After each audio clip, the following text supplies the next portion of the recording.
Hello and welcome to episode 10. I can't believe it's been 10 episodes of this Broken Chains campaign, where this intrepid group of adventurers is trying their best to both survive and figure out what is happening with this world-ending threat in regards to the Thayans, who keep searching for these soulmonger shards, using these opal gems to house them. So far, the adventurers in this group have beaten them to the punch twice. And they just got some interesting information from their um, friendly friendly contact that absolutely none of them are suspicious of at all, in the form of this deity named Larua, who seems to be infiltrating their dreams by some way, shape, or form in order to give them information and tip-offs about where the Thayans are going next through apparently strenuous means of their own. Through various methods that they've been trying really hard to ascertain the nature of this creature, asking their own gods, using various spells. And Caloran got some interesting commune results where it was very unclear on what the nature of Larua actually was, at least according to Calrun's deity. Um, Dream spell didn't work, so you figure they're probably not on the same plane of existence as the most likely scenario. But in any case, they've been given some helpful information that the Thayans are seeking another piece of the Soulmonger shard out in the middle of the ocean, and in a place called the Cauldron of Sapphire, which is located somewhere in the Fathomless depths. Now, due to various running around the cities at the cause of some panic, because two different tidal waves in back-to-back days had hit the city of Port Nyanzaru in the meantime, in between the last two sessions, some of the adventurers had went around and they actually convinced the merchant princes to get them a couple of like a ship and a crew to head out into the sea to find the origin of this threat. Now, a couple of things were done in the interim in between in between arcs, and we'll go to first Calrun to kind of set the tone for what's the adventurers were doing kind of in the meantime. Yes. Hello, everyone. My name is Nick Hilpabala, playing Kalrun in our campaign, level 19 War Cleric. In between I guess, the last adventure and the present one, I went about and convinced the merchant princes of Port Nyanzaru to sort of bankroll our voyage to sea. I don't know if we're doing pleasure yacht or a war kind of frigate, but either way, at least we're not paying for it. This party is generally quite reluctant to shell out cash for things, so probably a good thing that we've got some wealthy sponsors here. Sadly, not many magic items from those guys. As Ange mentioned, I did run a few commune spells trying to get some information on Larua, but the most important thing was learning that we were headed to the Sapphire Cauldron, some kind of underwater depth out there in the sea, particularly dangerous provenance, a lot of shipwrecks, a lot of ships out there in the wilds. Um, and yeah, I think I'd made inroads amongst the various sailors and sundry by casting Regenerate to like restore their various injuries and wounds as another downtime item. So combined with Severine's investigative ability, we were able to get some good location research information on where to go next. I also took a boon of speed, which has made my slow ass cleric actually mobile on the battlefield, which canonically was my god gifting me a coupon to Calric's God's boot camp workout. So basically, I think Calrun just wakes up in the morning after an insane dream at a workout class with a good 10 pounds of muscle on his legs and being like, what happened? Who am I? How did I get here? He quit skipping leg day. I really did. I really did. Yeah, bro. Never forget. Swole Society. I'm about it. And if you want, you can pop it over to somebody else. Oh, yes, of course. I will pop it over to Calric. In between the 3 days, Kelric helped. After the tidal wave, helped cleaned up stuff, put stuff back together. I'm assuming we got that bar squared away legally. Yes, okay, and Totally legally. Yep. totally legally. Just want to make sure. Absolutely Just want to legally. make sure. I didn't want to tell the folks we had a bar and then have you take it away next session. um, That's definitely That's not Yeah, what you not happened. gonna you happen. accidentally handed a bunch of platinum to just a random server and not the actual owner. No, that was the Tavern Keep who Okay. kind of like threw the deed at you and was like Yeah. running away, yelling Yeah. at how Okay, rich they so we were. do have a bar.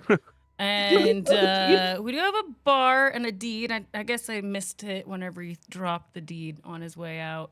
Hand We waving hired that. some ex-cons to rehabilitate them in the and put the fear of Joaquin into them. Had a nice chat with LaRue or whoever that person is, and yeah, woke up ready to go.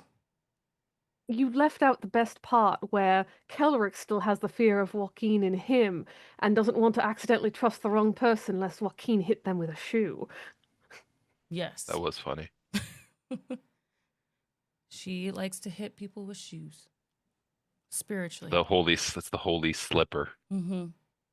The Holy Soul, SOLE. That's good. That's good. Okay, that was good. Yeah, That was way better than that's why you're my best friend. He's also a dad. Oh.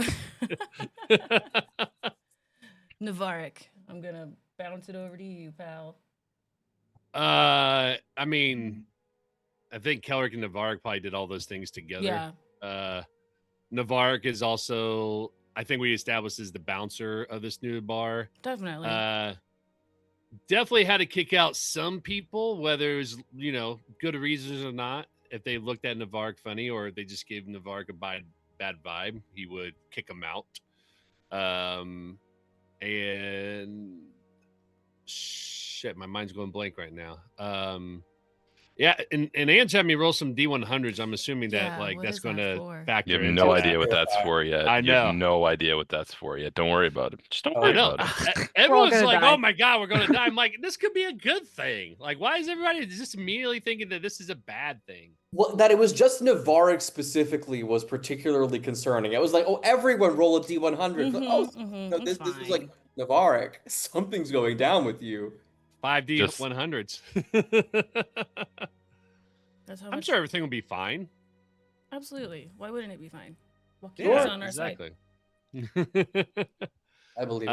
I'll kick it over to Severin. Well, I was one of the people that was attempting to investigate Larua. I'm absolutely suspicious of anyone that displays that kind of power, has next to no paper trail on who they may or may not be, has been presenting themselves as different gods to different individuals, including our contact during the last session. Sendings were failing. I conscripted Emelina into helping me with a dream spell. Not certain yet what's happening. I even tried to beg Kellerick into casting a divine sense just to see if he could get anything off of her, but not a lot to be able to detect within dreams. Absolutely rude that she can be walking right into ours and we can't do the same in return. Probably on the second day, first day, second day, in one of the rooms in the tavern, someone might have heard the sound of a bunch of rapid banging and teleporting happening as Severin was accidentally getting bounced around the room before finally clinging to a wall in a panic. I may have taken the boon of dimensional travel upon hitting level 19. Definitely heard a lot of banging, but not that kind of banging. What kind of tavern are you running, Navarre? This is a fine, wholesome. Oh, establishment everybody knows what kind of tavern we're running. where know. protein powder is served in whiskey, and that is the exact kind of tavern you are. Yeah, they've got their special blend protein whiskey. Yeah. Exactly, yeah. Everyone's going to get jacked when they come to our tavern. We want you to I'd leave. try it. I'd try it. Yeah. I do More protein attractive coffee than every when you morning. left. I'd try it. Absolutely not. See? Yeah. Don't knock until you try it. Under no circumstance. Halrun probably has a Severin garbed completely differently in an outfit you've never seen her before, with a quarterstaff come knocking on your door one morning. It's a little Probably slightly after grayer than normal Severin. after a probably after the first tidal wave, when things started to calm down a bit, since it wasn't too severe, come knocking on your door. Hello? What? Everything all right? So I needed to go clothes shopping. I kind of got lost because I ended up in a part of town that I didn't recognize, and for some reason I just can't seem to memorize any of the street names. But I figured if I ended up hitting the coast, I'd eventually find my way back. But I did find some really great fried food vendors. So I was just thinking, since things have calmed down a little bit, did you just want to go have some fun? We could go flying.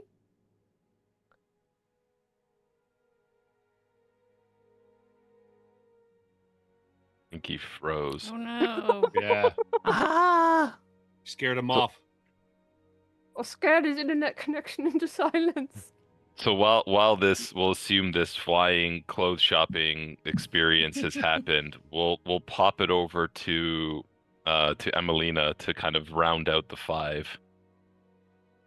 right. So, after the first day back, before being approached by Severine, we went ahead and recreated our simulacrum after learning that there is, in fact, a better way to be a little bit more fortuitous as far as being able to take a hit or two.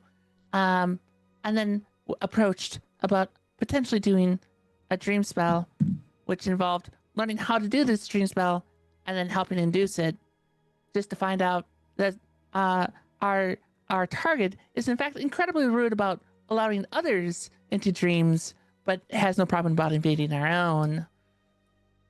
So upon questions of that, it's a case of knowing that our interests align, but there is certainly a level of suspicion of the secrecy involved with all involved here.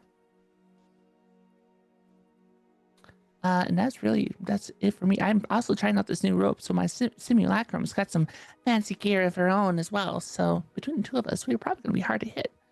And I suppose with that, I'll kick it over to the Calric. Go yet, Calric? Yep. All So, right. yeah. Let's kick it back to the DM. All right, DM. all right. yeah. So the five of you, Vivi hasn't resurfaced from their trip to Waterdeep. They I think As- we got Caloran back. we do. I was trapped in a dream world. There was protein powder everywhere. Oh god, I got pulled through a wormhole. Calric, I think I wanted to become friends with your god, but it was really kind of overwhelming. Okay, that seems fixed. So we cut to Vivi kind of not being back from Waterdeep yet, being held up by some business that needed to be attended to, considering their absence was longer than expected from with some Zentarum business, especially with Kelric and Navarre now owning a business front out in Port Nyanzaru. These sort of things need paperwork, so Vivi has to kind of finish filling it out, and that's kind of why they aren't able to join at the moment. However, if five of you have the ability to kind of do any last minute things you would like to do before heading out into the sea towards where the coordinates that you guys loosely figure the origin of these tidal waves and theoretically where the Thayans might be headed to. There will likely be sending spells to VV on the third day before essentially, I believe it's the end of the third is when we had the message from Larua. Correct. So if we get the indication that Vivi's going to be held up, I'll probably just do a couple of sendings to make sure that she has enough to be able to scry on us, and then someone from Waterdeep should be able to teleport her out to us. I'll probably chat with Calric and Navarre about the ring of swimming because I have that and I'm quite fast, so I don't strictly need to possess it. I can give Speaking to of Navarre. the Kelric, did you attune the ring of free action? Yes. Yeah, No. so you have your own swim speed. Oh, no, okay. No, wait. Yes, I did. Yeah. I was debating. I can't die because I don't have the mind shield thing. And Yeah, so- Calvin, did you Wait. opt? Just quick point of order. There were 6 caps of water breathing that they managed to find. for you all. They were 1,000 gold each. I think Kelric bought 2. Did anybody else buy any? When was that did I miss It was that? it was in the channels, yeah. I'll buy one. I How will much was happily it? buy one. It was a I thousand think I gold. bought 2 of them. Kelric bought 2. A One- 1,000 gold. One for me and one for you, buddy. Check out this shield. And I make it smile at you. And then I make it stick its tongue out at you. Ah. What's up? What's gosh. up? But we just do that back and forth to each other Yeah. for way too long. I might end up buying one as well in order to just have a safety net in case there's any dispel magics that happen. That's what I was thinking as well. Calrun, did you end up going out for a flying session on day 2? Probably. Then you also would have at one point, partway through the day, had Severine with her cane in clothes that are quite recognizable, shouting at the both of you, or rather more at the second version of herself, "You don't get those spell slots back! What are you doing? All the more reason to be enjoying them," as you've been carousing with her simulacrum. I was gonna roll an insight check when I first met the sim to see if I recognized if it was a sim. You would have, because the Sims always have a grayed out tone. Like it would have been pretty obvious. Gotcha. I don't think I don't think I would have tried too hard to talk the sim out of a flight because I think Calrun feels a lot of sympathy for the Sims. That it's just like you really do. I don't know the person. I know they're not technically people, but it's hard. It's like you need what you can get. Okay, so we have five of the caps have been bought, it sounds like. Yes. Yes, I bought it for you. Oh, thank We're you. gonna Coward. That's we're gonna look ridiculous. who'd you buy it from? I don't. It's that person who owns the swim cap shop. I'm going to have words with that person when we get back about their ridiculous prices. When we get back, you can do that. I'll go with That you. was get back, actually yeah. that was actually one of the merchant princes managed to scrounge up some stuff, knowing that you guys were going out into the sea to try to fix the problem. But they went through great expense, so obviously they're merchant princes. They passed the expense along to you. naturally. Yep. Yeah. They just jack up the prices. Hey, Supply and demand, right? Supply and demand.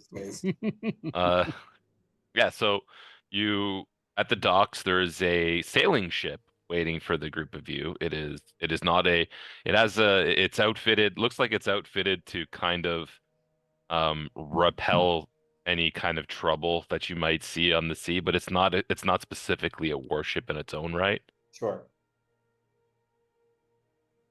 That makes sense. Okay. Go ahead and climb aboard.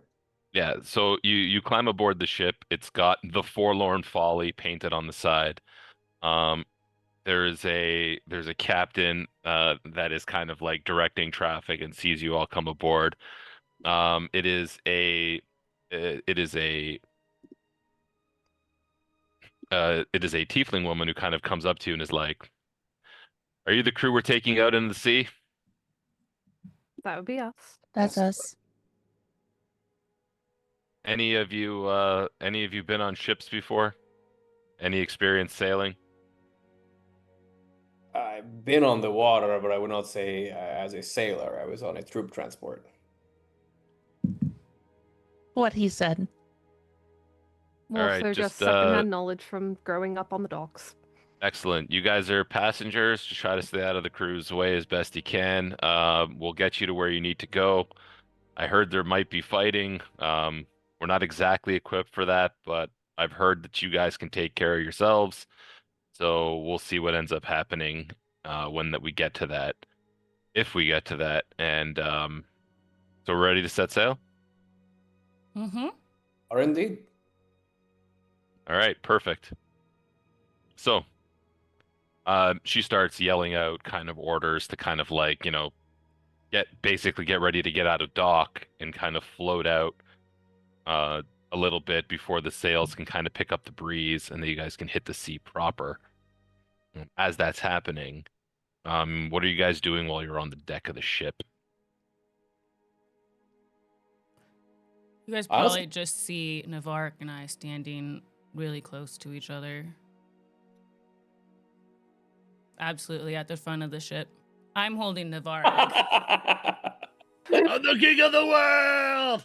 I would like to play dramatic music if I can to back this up. Whatever. I think fantasy Titanic theme while it plays. begins. Yeah. Yep. I got a recorder. Specifically on a recorder, yeah. Like I can see that. Oh my god. It's not very good. Yes. And then we switch. So Yes. we each can be king of the world. Some point, I imagine we're doing like the dirty dancing pose, right? Oh, Like yeah. I hold you up. Absolutely, you would. That's all we're doing during the.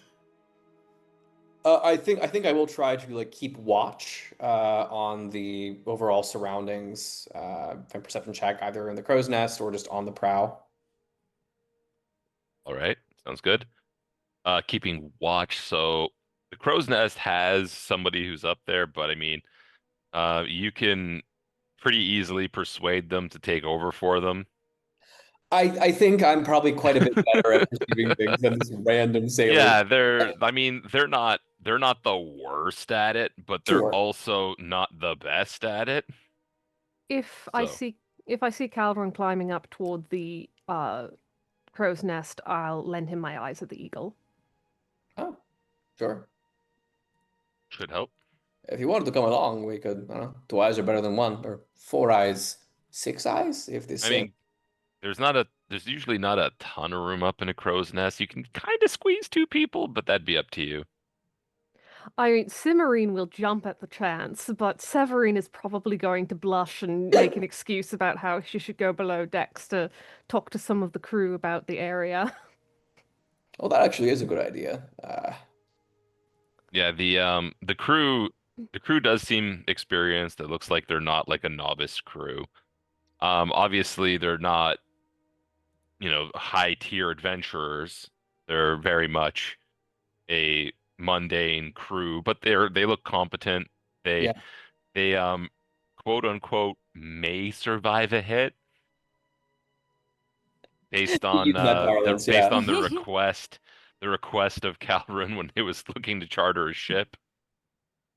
Listen, Odds are it's not like you figure they might be able to take like a hit, but probably not a Navarric hit. You know what I mean? it's more the question of like, do I have to be constantly worried about these sailors dying? And not just purely out of like heroism and care. They're the only ones who can steer this ship, so keeping them alive is pretty important for us. Yeah, like getting it. Well, so. I mean, you're all pretty smart, so I will give you that. You need them to get there because you're not exactly sure where it is to teleport. But getting back, I mean, Teleport, you're right. Yeah. Actually, they can just leave once we go down. Yeah, we should be able to save a teleport. just throwing that out there. That's true. That's true. I think when Severine mentions going down, I think I will actually change my mind about the crow. I will always throw the party a bone when it comes to things that their characters would know by being level 19 adventurers. For sure. But yeah, I think I actually would join Severine to learn more about the Sapphire Cauldron and that part of the sea. Any ships of note that have sort of collapsed in the shipwrecked in the area, curses, ghost ships, and the like. Anything that's like interesting legends about the area. Any monsters, any gods that have domain over this territory, that sort of thing as well. so the main thing that you hear is that that you keep hearing the name Ubtao. Ubtao is kind of the ruler, like if Chult itself had a deity, it would be Ubtao. You would learn through study that, yeah, what's Ubtao? That Ubtao is a deity that has a deal with the other divine beings, that Chult is their domain, and it is very difficult for anyone to kind of interfere with Chult due to that deal. Interesting. And if you wanted to dig deeper at a later date, remind me and I'll tell you why. Because that hasn't come up yet until now. Legend lore. I find that very interesting. Yes. Hold on. So obviously not for this one, but in between the next arc, if you remember, ask me. So Ubtao is kind of like and so other deities have trouble kind of gaining a foothold in this region. As for the area you're headed to, the sailors start getting a little squeamish. It's not an area that they like to sail to because it is actually somewhat dangerous in general. Yeah. Um, you talk about going into the fathomless depths and into the cauldron of sapphire, and they start to tell you a couple of things. One of the sailors kind of looks at you and goes, "Oh, I've heard that it can get pretty cold down there. So if you're not too great with the cold, you're gonna have a rough time. But even though it's cold, you got to watch out for those steam vents down at the bottom because down at the very bottom, it's got this kind of steam cauldron that spews magma into the ocean and lets off superheated gas that kind of goes through the water. So you got to be careful about that. Also, I hope you guys can swim and breathe water, but that's up. I think you guys wouldn't be doing this if you couldn't do that. It would be pretty stupid to make a plan like this and be like, oh yeah, I can't breathe water. I never swim in my life. Yeah, that would be pretty unreasonable. Yeah.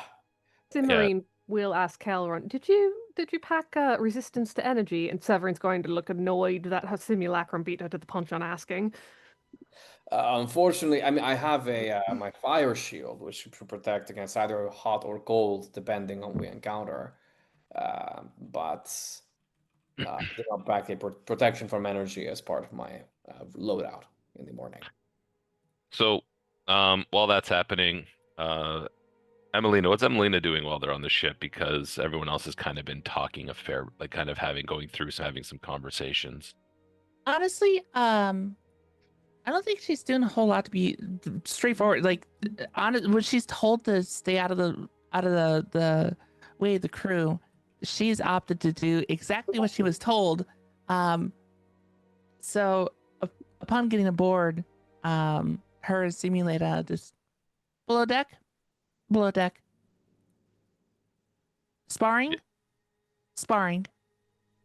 So if you go below deck and there's a space below deck, you might find the two just kind of with the rapiers back and forth, just practicing and sparring down below. But they have opted to stay out of the way. What you see is while they're sparring below decks, they actually draw somewhat of a crowd, and people start placing bets on which one they think is going to win the sparring match, not realizing thinking these are. Well, you guys have experience with Simulacrum now, at least a little bit, and kind of can tell the subtle differences. At first, you guys, they don't really realize that they're not twins. But eventually, over the course of it, they start to notice some of the signs, like, there's the one's a little bit grayer. They don't know what it is because people who can cast a simulacrum aren't exactly rank and file run of the mill, but they can tell something's up and that this isn't exactly another full person, so to speak, though it is. And they become a little confused, but they don't really care that much, so that they're just having fun with the gambling. Who wins? Oh, you know what? That's a good question. You know what I'm gonna do? Hold on. I think I have a Roll way to for it. determine. Yeah. Roll 3 attack rolls each, maybe. Do it contested. Well, I'm not five gonna do that. D100s. D100. Ooh. So, you know what? Simulator might actually pull something off here and win this one. She rolled a 7 on a straight roll. And so Emulator rolled a 7. Simulator got an 8. So it was just it was very evenly matched until there was a slight movement that Emilina does with like a parry that was just off just enough for Simulator saw it and was able to capitalize and get a scoring point, a winning point in a sparring match.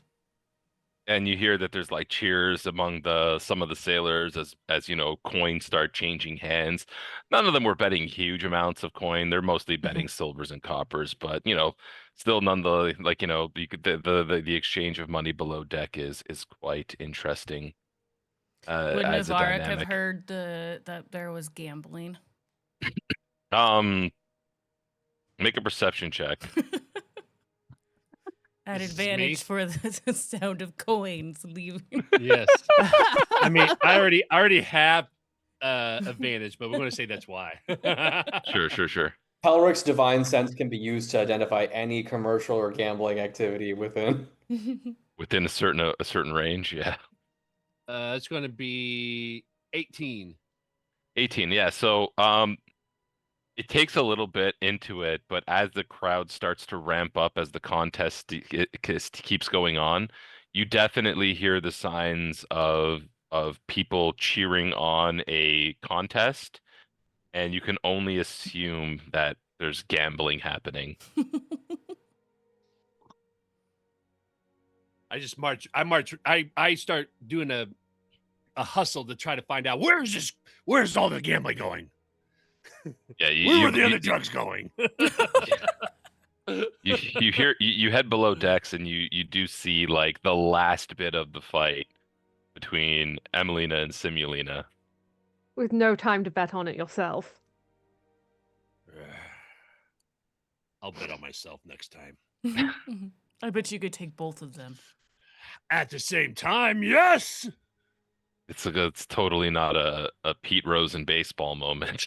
This is also, we're not saying this out We're loud not. to anybody else. Yeah, of course. Yeah. This is not out loud. So I suspect seeing this simmering might be like sparring, and Severin would have to be, no! Save your fucking spell slots! your magical energy spell slots are a construct. Uh, so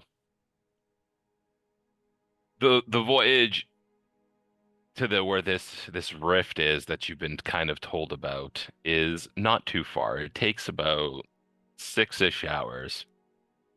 Calorie, you made a perception check with advantage because of the eyes of the eagle.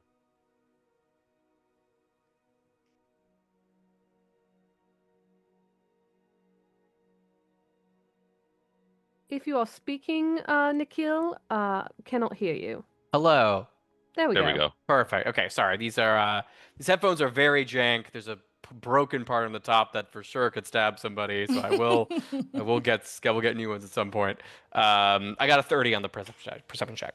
All right, so you look over the thing, and what you see is pretty noticeable. So the first, I will put you on a spot. Ooh. This is what you see. Hmm. You guys are on this ship here. You can place yourselves where you like. You can see in the water ahead, there's a whirlpool. It doesn't look like it is drawing in much water around it. But you do see on the horizon another vessel. It's larger than the one that you guys are currently on. And you do see, especially since you are the one looking, the Thayan flags kind of at the top of the mast sailing towards the rift. Towards the rift. Yes, because you had heard that you had been told that there was likely a part of the Soulmonger shard here, Yeah. and much like all of the other instances, the Thayans were also interested. No. But like they're going towards the rift. Correct. The rift may be our way down. Interesting. But I assume their ship is built for that in some capacity. That's You're it doesn't look it looks like a regular sailing vessel. It just looks like it's a much more heavily designed ship, like a galleon versus a sailing ship. I know exactly what those terms mean. I might. A warship versus not a warship. Ah, yes. yeah. I'll relay that to the party. Calron's relaying that to everyone, I might sidle up to Emelina and Simulina and be like, I don't suppose that that ship could encounter a little bit of bad weather that we don't. Honestly, I was already considering whether or not there'd be some type of typhoon situation for them. I could also open up a whirlpool, just a different whirlpool beneath them. Just an entirely different way of options. I think that Cyclone Squared is an option in and of itself. Works for me.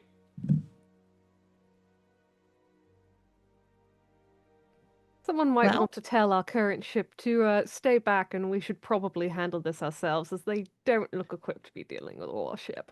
Yes, I think that is. It looks like I said, this ship looks like it could hold its own in a scuffle, but it's definitely not built for a Yeah. fight. I would ask the captain though, like, are we in the vicinity of the Fathomless depths, or are we still a ways before? They're like, no, we should be close. Like they haven't noticed the whirlpool yet, but that's because you were in the crow's nest. Yeah. Yeah, so if you relay that, they'll say, then yes, this is it. Understood. Then maybe we should just get prepared to just dive right in. Huh? I mean, do we want to fight the Thayan vessel and hold them back? Give me Or- somebody give me an intelligence check because there's something that you haven't remembered yet. 11. 12. Someone His with arms are better up in the intelligence. air. I'm ready for it. Someone with better intelligence, please. It's also an 11. Emelina, you're our only hope. 17. Kelrick's I'm- somehow coming in clutch. So Kelrick, Severin, is that a Nat 21 one. as well? Yeah, No, so- it fed over incorrectly. Okay, so Kelrick, Yes. you remember out of everyone Mm-hmm. that Of course. each time you encountered the Thayans, they had something that was able to capture the Soulmonger shard. Yeah. There's an You guys opal don't or have one of something. those. Oh, so we need to take it from the fans. We can't just sink them. You're pretty sure that you could sync them and try to find it, but you do know that that's probably Kelrick remembers that you probably need that gem thing. You know, it's in the name, gem shine. I'm all about the gems. Do we want to try and board their ship? Do a whole piratey kind of thing? I mean, if they are a warship, maybe we can just end up setting their gunpowder stores on fire and just find what we need in the wreckage as it sinks. Oh, you're assuming there's cannons. This You is said this is warship. this is ballista tech. Are the squares 5 feet each? On the ships, yes. In the water, no. What's the dimension? What are the dimensions in the water? So you figure your ship is 185 feet long, and on on this board it's 20 feet long, right? Like a 6x. Yeah, Like one square is 30 feet, basically. pretty much. It is. Okay. Can't like one of you do like a fog cloud over the ship and then one of you turn invisible and then go over into the ship and like find the thing and then come back? The other possibility is we wait for the party from the Thayans with likely Azolkia to peel off of their ship, dive in, and we deal with them underwater, as we have somewhat prepared to do that.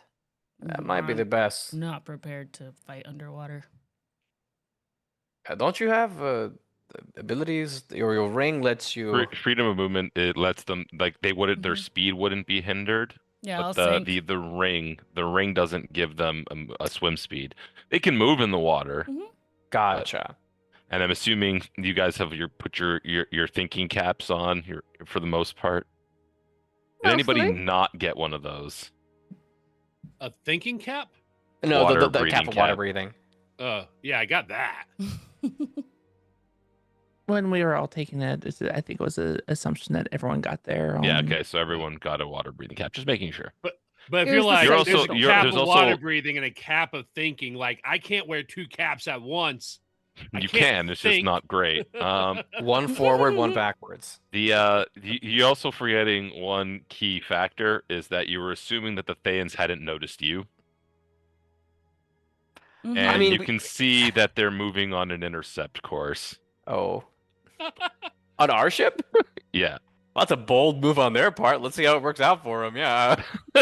I mean, to be fair, their ship is a bit beefier than ours, so we may just want to have this one hold back and maybe we do go with the boarding action. We should be boarding for sure, but like we have Navarek. This guy's a giant. Like we can board that thing and just bust it up. Like we're 2 for 0 with these Thayans. They think the smart play is to go straight for us. That's Hey, at least this is a Navarre, delaying tactic. get on Buttercup. Let's go. I was gonna say But this, you guys do not hear this. yeah. I look at Kellerick and Kellerick knows I'm saying, I wonder if they notice us yet. And then I look over at the ship. From the prow, right? If they didn't before, Yeah, they like do you see now. them High like instead of five. going You just hear directly us high towards five. the rift, you can see that they seem to be trying to skirt it, heading in your direction. I'll tell the captain, let us board the ship and then you make an escape. You don't need to stay for the combats. You're not equipped for this. We just need to get on their vessel and we'll take care of the rest. You see the captain kind of looks at you and goes, "I can get you close, but we cannot stay long against a vessel of that size." That is not a requirement. Just close enough for us to get on board. And well, they really should know better by now. They really should know better. I'm a little insulted. I won't lie. It's kind of like, really, you think you're dealing with the same kind of chumps? I'm Galrun. I've been killing Thayans for 10 years. You think I'd have a reputation at this point, but no. Ugh. Some people, I don't know. So as the two vessels kind of close, and kind of get a little bit closer, you can see a little, especially Caldron, you guys can see the Thayan vessel. Okay.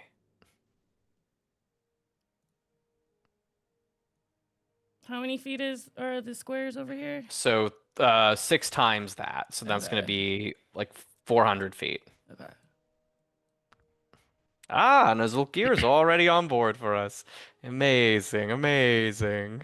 If Kelric and Navarre are already on Buttercup flying, that means that there is 5 of us left, because we're counting the simulacrums that are probably going to need to be able to fly. So, Emelina, how do we want to split up the castings so that Well, we can get I can 5 cast of us? I can cast freedom of movement on myself and then have a 60-foot swim speed and just You're gonna do the knife and mouth swim up to the Thayan ship on. listen, my guy. They need to know. They need to know. Hey, this terrifying war cleric with a rapier in his mouth just climbed up the side of our ship. Not even a and started dagger, it's a killing guys. whole It's a rapier, full like a sword. Straight up full Zorro rapier. from One Piece. Just like And swimming in heavy armor. medium armor. Medium armor. Big difference. As the ships continue to get closer. Go ahead. How many are left? How many people, including the simulacrums, are left on the initial ship? Has Calvin already like dove over the side or something? Or were I you mean- waiting to get a little closer? I think I'll get as close as we reasonably can, and then but like if flight would get me there faster because I don't have to bother climbing up the thing. Although if I had the rope of climbing, I guess that would be easier. I don't know. Severina and Emelina, if you want to spend a fly spell on to get me over as well, that's fine. If you'd rather like do a lower cast and not bother with it. We're probably looking to know to be able to cover 5, 1 at 4th level and 1 at 5th level. Simulino will speak up. I've got the 3 parties involved. So, me, and since he looks like he's ready to take off over the edge already, we'll take care of him as well. All right. And step. Let's go. Cimarine will deal with her and Severine then.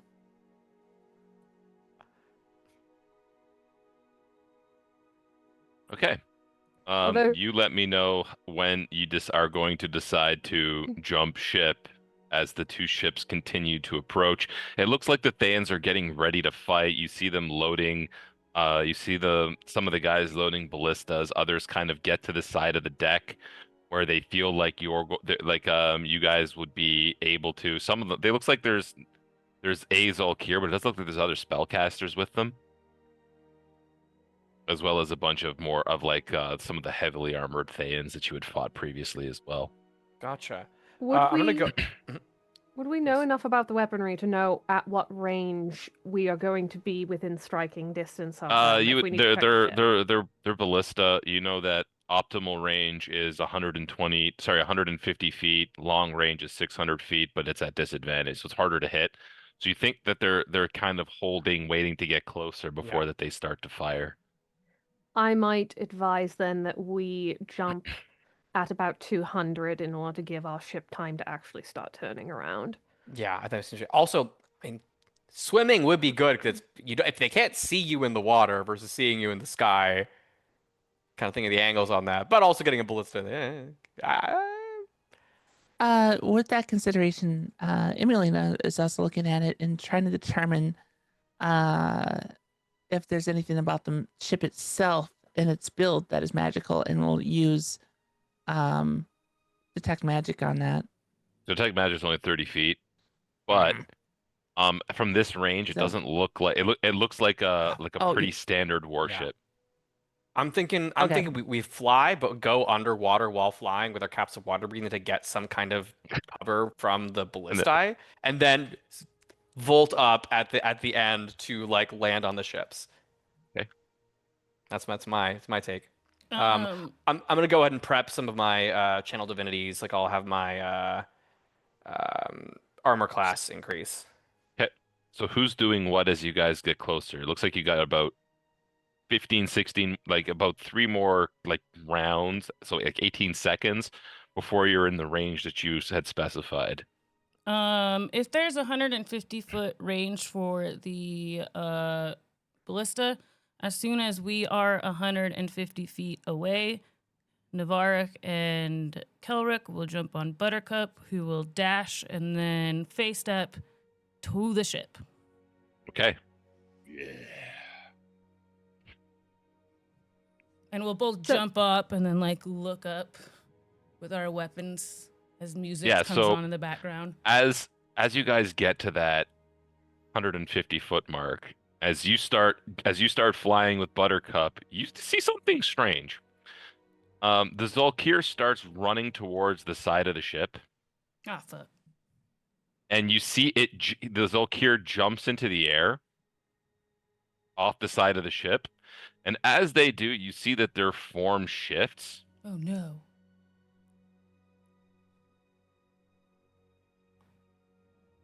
Come on, roll 20. Don't do that to me.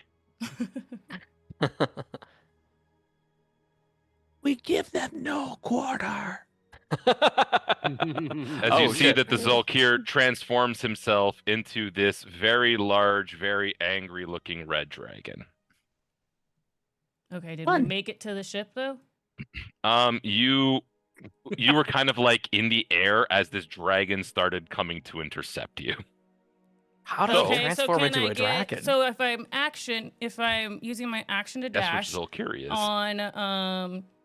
on Buttercup, and I can face step, so can't I like get right up to the dragon and then face step around it and then continue the dash to the ship?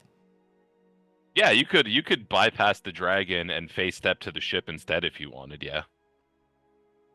Yeah, I think that's what we should do. There's a bunch of spellcasters over there. They can take care of a dragon. Yeah. There's like All 6 of them. all right, guys. There's 6 of you. You guys got this. We're gonna go take Incredible. There are 5 of us, but okay. whatever. Yeah, so Kelrick, Navarek, and Buttercup have bypassed the dragon or on the Thayan vessel. The Thayan dragon is literally headed. I was gonna move you guys. so Oh, hold on. okay. Go ahead. Go. yeah, just go, 'cause go I ahead had- and I do had- it. Yeah, so you guys I was are. trying to help. I know it's all good. Sorry. It's all good. You guys are here, kind of at the. This is a big map because how else did you do a naval combat? Yeah. Mhm, mhm, mhm. So you guys kind of have ended up there. The dragon is flying towards the Forlorn Folly, and at that moment, I need everybody to roll initiative. Yeah. Before combat popped off, would I have been able to put up a Spirit Guardians, or would that be? You already said that you were doing a bunch of other precasting. I guess that's So, fair. yeah. Freedom of movement and whatnot. Or I guess flight, not freedom of movement, because we're You doing were that saying instead. flight. You were saying your channel divinity That's for fine, yeah. Shield of Faith. No worries, no worries. And, yeah. All good.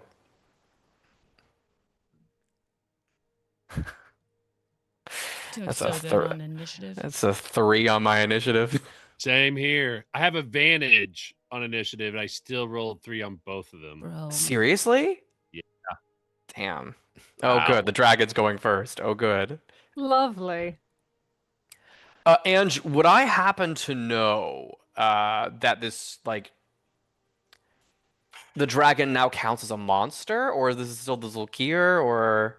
So I will allow you an Arcana check with that question because you asked. Okay. Well, I'm not great at that, but we'll see. That's a 6. Yeah, you're not have no idea. You saw something that you'd never seen before. Yeah. You watched the Zulkir run to the side of the ship, jump into the air, and turn into a dragon. Cool. Cool, cool, cool, cool, cool. Well, hey, you're going to make an even better trophy on my wall. Calvin is really feeling the Thayan violence. Calvin is really feeling it. Okay. Thankfully, Emelina didn't totally biff her roll on this one. Where's everybody else's initiatives? I gotta add people's. What did Kellert get? Oh, sorry. I got a big old whopping 6. Cool. And Navark. 6. Which one of you would like to go first? Doesn't matter to me. You can go Okay. first. Okay. We go right next to each other. And who Yeah. else am I still Right now, you're missing? still Not me. on Buttercup. Calrun. Yeah, I'm with you. Calrun is on a. Yours didn't make the tracker either. Nico, There we go. what was your initiative? 3. Sweet. All right. Oh, this initiative round is just going to be made of regret, isn't it? Yeah. Probably. As the dragon flies kind of towards your ship, you see it does exactly what you would expect. And in a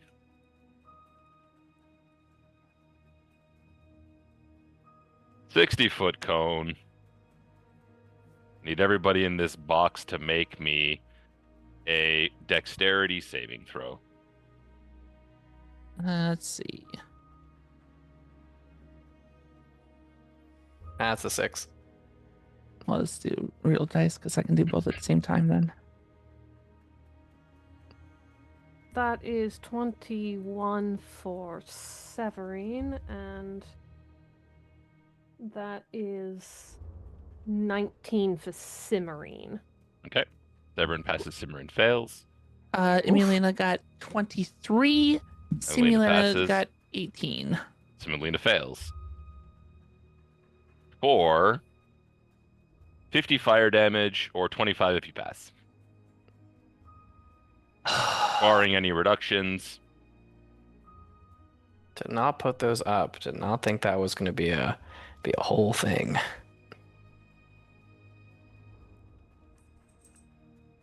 And that will end the Zulkir's turn and bring us to Emelina. That actually ends Cimmerine entirely. She's gone. The ship also takes 50 points of fire damage. Oh no. Seeing that we are down one spellcaster with Cimmerian going into the form of a puddle instantly, there's a point where the wizard twins do a little fancy movement with fingers, and they both have a bolt of green ray go towards the dragon. Okay. Um, Reasonable. Yeah. Two, So two dexterity saves, I'm 2 guessing. dexterity saves. 23 and 13. So it will use a it will use a legendary resistance to pass the second one as you watch both beams kind of sail through it. What? A legendary resistance down. With that, both of them take off, shoot up 30 feet into the air off the ship. Reasonable. In any particular direction or just up? One will go up one direction, the other one will spread off the other direction. Okay.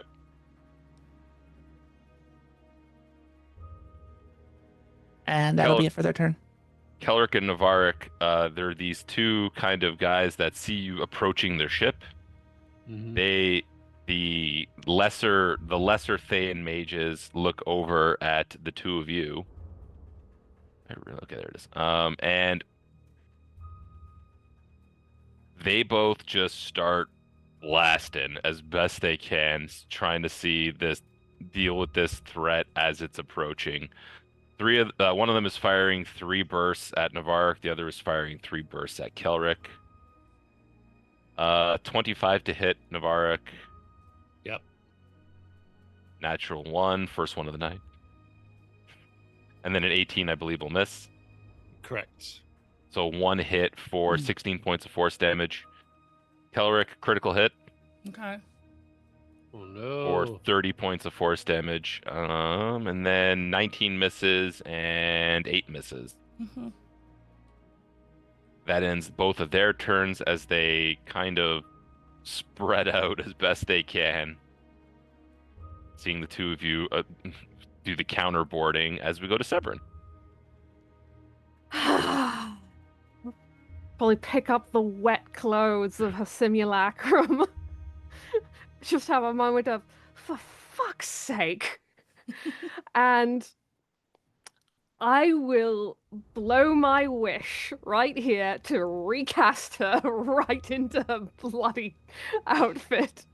So Can she we gets half of your current HP. She does, which Yeah. We could always use wish later, man. We could heal and do that later. That's up to you. we can throw temp hit. Do you think I should do it later after I've already burned more spell slots? What did you want to do right now? Yeah. That's actually a fair call. I suppose it also depends on what Calron would do if he would heal me before I recast you guys, this is in combat. What would you like to do right now? I will recast her. Can we Okay. say for the sake of her modesty that I can just cast her back into her clothes? Yeah, you're using wish. We'll say that's a symptom of it. The wish spell's one caveat. There's Terminator rules only. No clothes. No clothes.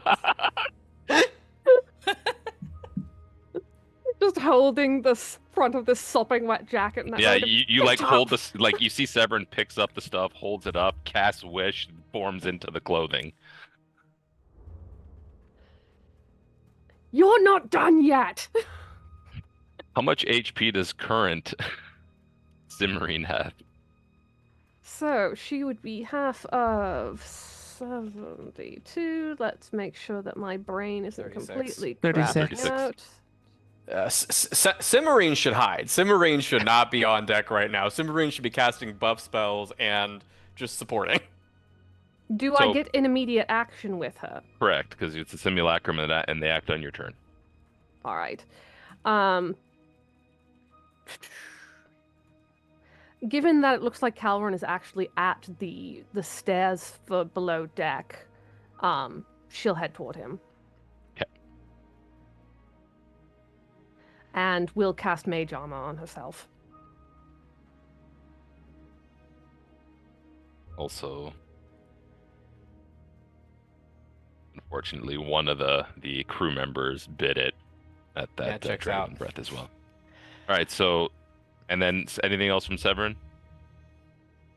I believe that's going to be it for me from now. I'm going to need her to recast Fly once she's in a better position, though I may get up a bit. One other thing. This is the dragon hovering, or is it like on a constant movement path? Right now, so like the way it's kind of like one of those stop and go things where it's technically still in flight, but in this 6 seconds, this is where it ends up. So if I ended up, would it be able to stop itself moving with the way it's behaving at the moment? Yeah, it can change directions much like you can when you're flying. That probably won't work then. So I'll just get closer to the to Calrun and Cimmerine, and I'll spend 2 sorcery points to quicken spell and throw a wall of force over us, and cover as much of the ship as I can as well. Is that with your staff? Yes. Okay.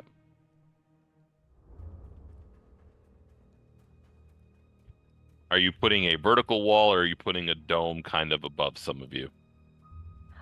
I'll put it, I think I'd put it as a long wall, trying to cover as much of the ship as possible, and Okay. being angled to cover us instead of fully doming, so that we can still escape if we need to.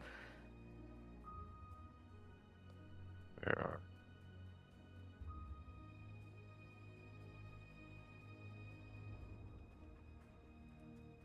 So something like this kind of on the ship? Yes. Except that it would be angled to essentially be giving me, Calrun, and Cimmerine It has some to be cover. anchored to something, so that's kind of why it's Does like it? you could, yeah. It can't be just kind of amorphous in the air. It says it has to be kind of on the ground. Yeah. If it is attached to the side of the ship, can it at least be tilted like a shade? Yeah, you can kind of have it tilted for sure. Yeah. It's I'll hard have to it show on tilted. the map. Yeah, I'll Yeah. just have it tilted back to be able to give us some cover from any other sweeps that come. Okay. If that is end of turn, we go to Yes. Navark. So, logistical question: that big ass crossbow ballista, how much damage does that put out? Not as much as you. Mhm. Mechanically, a ballista does 3d6, 3d10 plus whatever mod you use to fire. Oh, weak sauce. Okay. As fun as I it was would be just to gonna- I take was their just own gonna- ballista and just Yeah, I was just gonna rip it and just be like, start shooting at the wizard. Hand firing a ballista as a gargantuan dragon. Yeah. or Yeah, aim have it one at in the each dragon. hand. Aim it at the Start dragon. blasting away. How far up in the air am I right now? I We're believe like- you're at the. Yeah, we're not super high up. We're about to Okay. like board. Cool. Okay. I am going to. Well, hold on, Buttercup. I'm gonna move myself. Yeah, up you here. can move Buttercup a little bit. It's Yeah. fine. Yeah, I was like underneath the Yep. token for some reason. Yeah. So. I usually have Navark at the back because Navark's I was usually the riding biggest side thing on saddle, the map. and I know. Yeah. I am going after this wizard here. okay. What did I miss something, Kelric? No, because I'm gonna. Okay. Are you? I'm assuming you're raging. I'm going to rage now. Yes. Okay, I'm just gonna make you the appropriate size. Yes. Navark appropriate. All right, so I'm gonna go ahead and mark that off. Boom. And I'm gonna look at that wizard. I'm gonna say, "Time to die now," and then I'm going to do the usual brutal strike, forego the advantage. Fuck, that's a natural 20, my friend. Let's go. Let's No, go. go for it. Yeah. All right. Oh man. Okay, so let's double the damage dice here. All right. Let's see here. I'm doing fire and slashing. Do I have to separate it out for you? No. Okay, just making sure. All right, so 9, 18, 27, 30, 39, 40. Fuck. So that is hold on. 7. I gotta roll one more time.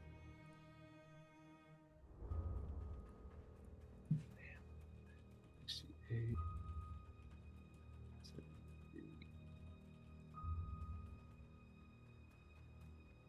90 points of damage, motherfucker. Wow.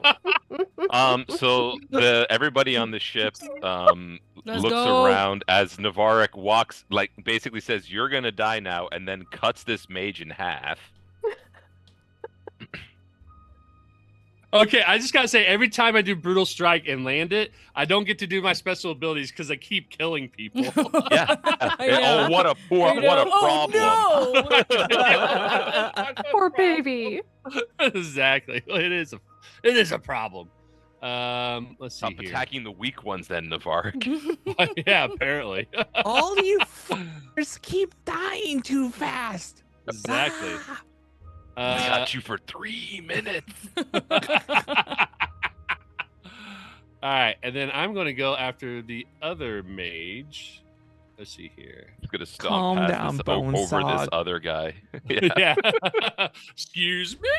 And then I'm gonna throw my axe at that wizard. Mm-hmm. Be like, you're next. Not a nat 20, but that's definitely going to hit with a 32. Oh yeah, that certainly. So Yeah. you more than doubled the AC, which means it misses. No, that's not how it works. All right, and then that is going to be 30, 34, 40 points of damage on that. All right. guy. And then that'll be my turn after that. As I throw my axe, just cut him, and then the way I throw it is my spectral arm is has these tendrils that's connected to the axe. So when I throw it, it hits him. I just kind of use my spectral arm to just conjure it back right to me. And then I just use my finger and point at him. And then no one hears this except for him. And I just say, your time is shorting down now. Do I get to hear it? You hear it too, yes. I forgot I could do it to more than one person. That's right. Yeah. Yes. I'll allow it. He's And that'll be not my looking too happy as that giant axe hits him in the face, and that'll bring us to Kelric. All right. Kelric is going to ride over on Buttercup. Bloop, bloop, bloop. And he's going to make a swing at him. 32 to hit. Yeah, that will definitely hit. All right, cool. So then that would be he's sapped. Yes. 15. 15. Yeah, I don't know why because It's rolling your Vorpal damage in case that you can't cut the thing's head off if it's critical. Oh, got you. Okay. So Yeah, it's just the way Beyond calculates it. So does that have the D8 then on there? It For does, yeah. Okay, cool. You rolled a 1 on the damage die and then no, a that's 7 on the fine. damage I die. just Yeah. can't tell what's going on there. No, it's okay. I got it. Cool. I'm going to Divine Smite him. Sure. Just add a little bit more in there. Another 7. Mhm. I'm gonna hit him again. 22. That hits. For 20. I wish I wouldn't do that. Yeah, it's kind of you might want to just add a +3 sword Okay, yeah, I'll do that then, and then and if a it, +3 sword, and then just we know you have a Vorpal. You Yeah. can just use that for rolling on that Beyond. makes sense. I'll do that then. 'Cause- For 25 though, you watch as Kelric cuts down the other mage, as both Red Shirt, Red Wizard mages have been cut down on the other ship in a matter of seconds. and then we're both gonna look at each other and then point to the one right in front of Navarek. Which We're- one? They're both in front of me. Yeah, so we might both be pointing at different ones. They're pointing but at they're different both ones, so hearing, that's way You're funnier. Yeah. next. Just D2. put both arms out. The two, the four guard kind of like martial types just rush Navarek. They think they're Thayans. They even in death we serve, so they're not too worried about dying so much. kind of like what you guys have seen previously, and they all just start Oh, swinging I should at have moved Navarre. closer to you. I don't know why. I got That is, distracted. and you reckless, right? Yeah, I did. Yep. So 27, which is a critical hit. For 8 slashing and 23 necrotic. Wait, so was the slashing halved? Yeah, I have the slashing already. Okay. 17 misses. Yeah. Yes, it does. 25 hits. Yep. For 5 slashing and 11 necrotic. Okay, so 16. Okay. Second guy, 19, I think just hits. Yep, just hits. Yep. For 3 slashing and 5 necrotic. 20 hits. Yep. For 2 slashing and 12 necrotic. Okay. Third guy, as they all just, you see all of them just start cutting away at Navarre. It's like they're trying to chop down a tree. Yeah. 3 slashing, 4 necrotic. Kelrick's like looking at his nails, A miss. not even concerned about what's Miss. going on over there. The last guy, double nat ones, so that's up to 3. He dies automatically, right? That's the table rule, right? That's our table rule. Yeah, if you do double that one. Do you want that to be a table rule? No. Absolutely not. No. Absolutely Oh, not. why would I want that to be a table rule? 3 slashing, 5 necrotic, and then the last one. 18 3 ones misses. and you're dead. Yes. I'm still feeling pretty good. You're looking that good, brings us- buddy. You're looking good. Brings us to Calrun.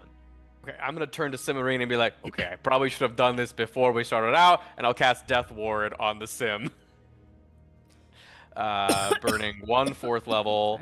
Right. And then I'm gonna go ahead and use my Channel Divinity option to upcast 8th level Spiritual Weapon. Sure. Right next to the dragon. Okay. And I will also take an attack with it. Let me go ahead and roll that. For the record, Cimarine swoons. Naturally. For our viewers watching at home, that's a 32 to hit. 32 will definitely hit. Rolling damage. Whew, that's a lot of 8s. 43 force damage. And then I am going to fly at the dragon. 43. Concentration check. He actually has to roll for that one. I can't move my token for some reason. That's strange. You have control. How about now? Try again. Oh, hold on. I think I clicked off of it. Try again. Oh, there we go. Okay. Okay. So I have 60 feet of movement, so I will just get right up in his grill. Yep. The fly spool gives you 60 feet anyway, but yeah, it's the same. Yeah. And yeah, I think that's my action economy. Bonks into the wall of force, goes around it. Yeah, go up or around. Like, it's like full pigeon at a window. Like mime. No, up and around. I would like to, if I can position myself away from the ship. So if it tries to, like, I'm trying to, You like, want to be like here, yeah, if possible. like on this side. Yeah, exactly. Okay. Anything else? I think that's my action economy. I don't think I can do anything else. All right. At the end of your turn, it's going to bonk you, because you are now in range for its legendary actions. Hey. Worth noting, a bonk is 17. different It's from only a 17. boop. My armor class is a 21, so Yeah, that was a really low roll. Okay. It's now its turn. cool. No. We're just gonna roll a d6 for no reason. Okay. No reason at all. And he's going to start trying to claw the crap out of you with, the technical term. Go for it. I welcome this. 29 to hit Yeah, that'll hit. for, well, that's actually pretty low. 9 slashing and 3 fire. And the So 9 is 5 halved. slashing. Yep, 5 slashing and 3 fire. 8. Yeah, that'll hit. For 7 slashing and 4 fire. And then yeah, he's gonna just attack again for now. 32 to hit for 7 slashing and 6 fire. Okay, that's gonna end its turn for now. Cool. Yeah, just wham, bam, bam. I'm just looking at this dragon. Are you done? And then That'll bring us to Emelina. Perfect. After watching that go down, I have a moment where I look back at Simulina. We ordered 2. Shall we make it a double-double? And 2 more green rays. Boom, boom. Just firing off everything. Yep. I mean, we're dealing with one of the Thank you for the raid. bosses. Yeah. Hey, welcome. Thanks for the raid, Well, Chaos. Thanks to the read. Welcome, Raiders. I'm currently 1v1ing a red dragon. So 1 pass, 1 fail. You watch as it uses another legendary resistance. Okay. Hey, burn him down. That's kind of what I'm counting on. Oh, Anything does he else need to from- make concentrations? Oh, no, because he saved. So It then, made the 1 concentration check that it needed to. let's see. This one's gonna. Emilina will continue to be over here, but is above. Simulina's out over the water, but also made sure to leave a bit of a spread, and that is it for our turn. Found out this Thayan doesn't like double doubles. What a shame. Nobody in Canada actually drinks double doubles. No, that's not true. Lots of people do. I don't, but lots of people do. Severin, you're up. Oh, lordy. What is going to be the best move? I think Cimmerine will recast Fly, and then move below Dex, because she is definitely a bit squishy at the moment. And that will give Severin the ability to get up in this thing's business as well. Or you get to Alright, change your HPs for the half damage from the fire breath if you passed. that was 25, I believe, so I think I'm down to 72. Thank you for that. Actually, yeah, I need to correct that for myself over here. And then let's- the 50 if you failed as well. For the Simulina. On it. That should be that. You should be. Let's see.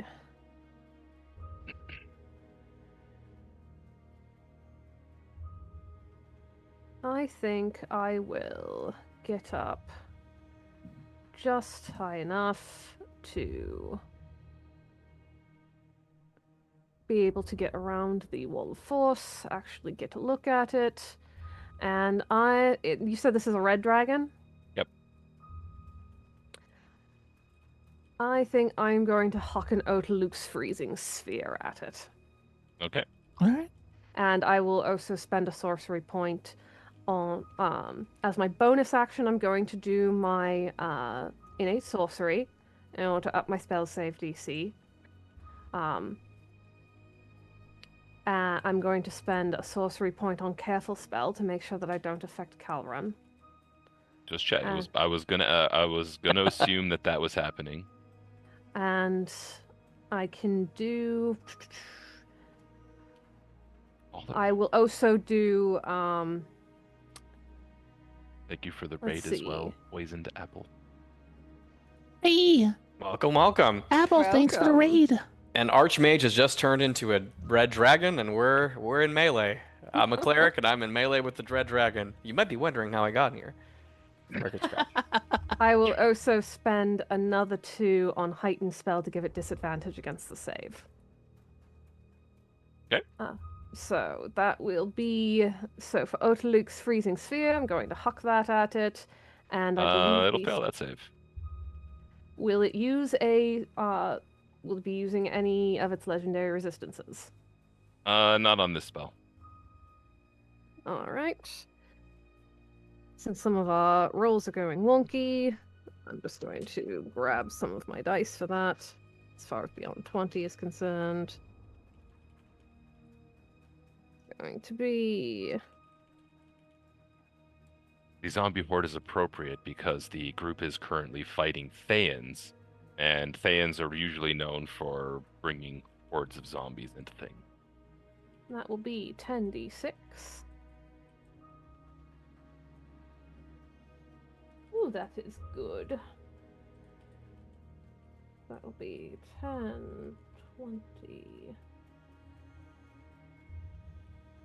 30,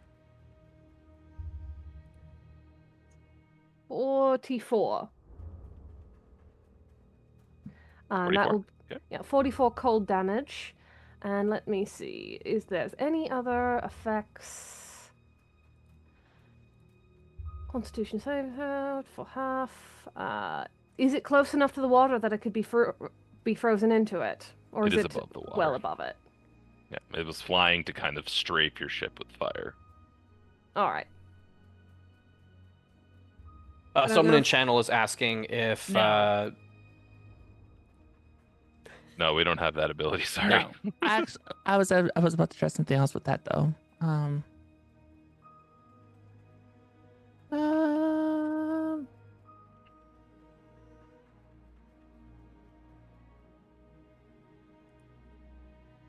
So that will be my turn. All right. The end of your turn, the dragon is going to pounce and move half its speed. Calvin can use a reaction if they like. it's trying to move away from here. To rush Emelina and Rend. I would like to grapple it with my reaction. So you can make one melee attack and with a weapon. Cool. Or not. Yeah. To grapple it, is it with a weapon or is it melee? So that's the thing. You cannot grapple in an opportunity attack. Is just kind of how it works. I thought you could with an opportunity. I thought because it can either be a It can be unarmed strike an or unarmed strike, but I believe you cannot grapple in opportunity attacks if memory serves. I will look it up in the meantime, but just for the time being, if you want to try to grapple a dragon, yeah. Yes, I do want to try. I do want to grapple a dragon. It is. It actually It is 2 sizes larger than you. You cannot grapple it. Ah, okay. Never So mind we'll then. just go with that then. Yeah. Okay. I think I'd like to hit it regardless. 27 definitely hits. Okay, that's gonna be and because I have a warcaster, that's gonna be booming blade. Sure. Let me go ahead and roll the damage from that.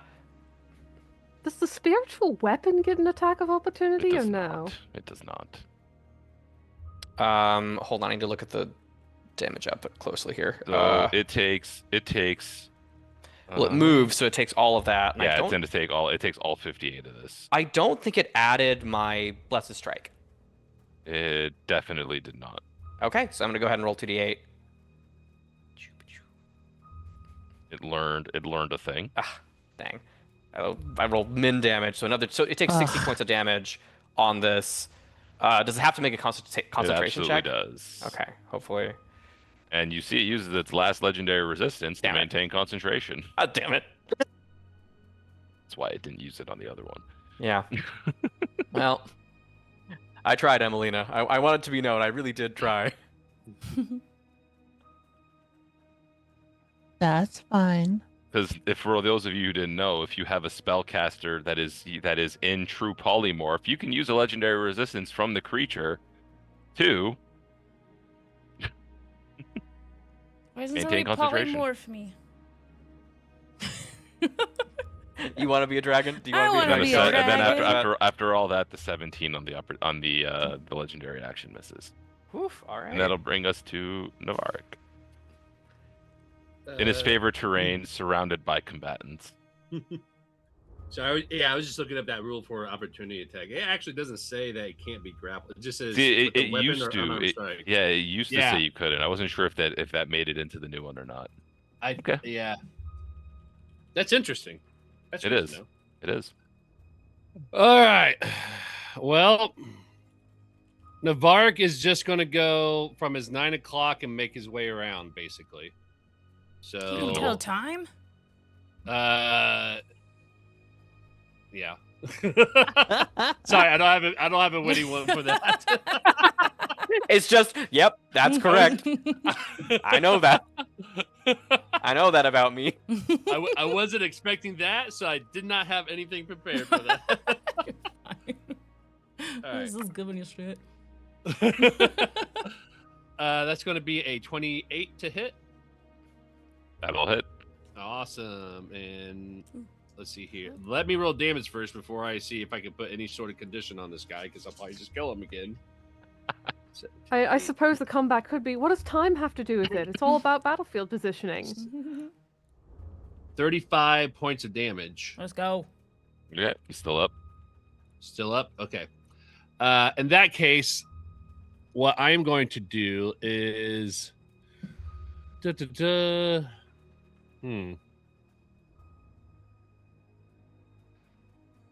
I would like to use forceful blow against that guy. Push him 15 feet straight away from me.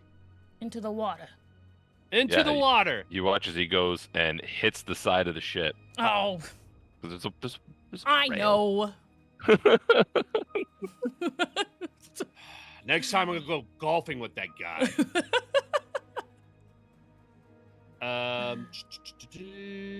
Okay, and then I'm going to use my bonus action to grab that guy and have him go up in the air, and in his movement to go like hit right there. He's got to give me a strength saving throw of a 21. Strength save of a 21. Yep. He's not the weakest person in the world, but also that's pretty high. That is pretty high, yeah. Yeah, that's not it. That's not it. +7, that's a 13. 30 feet straight up over here in this direction. So like in a parabolic arc. Yes. Are they prone? Yeah. Yeah, when you fall, you land prone. Yes. Yeah. Does he take falling damage? Of course he does. Took 9. All right. Perfect. Let's see here. 5, 10. All right, and they're within As Navarre reach. casts power word yeet on the blackguard. Yeet! And then as they land, I'm going to hit this guy again. He's within my reach. Since he didn't go over, let me go ahead and I'm going to give him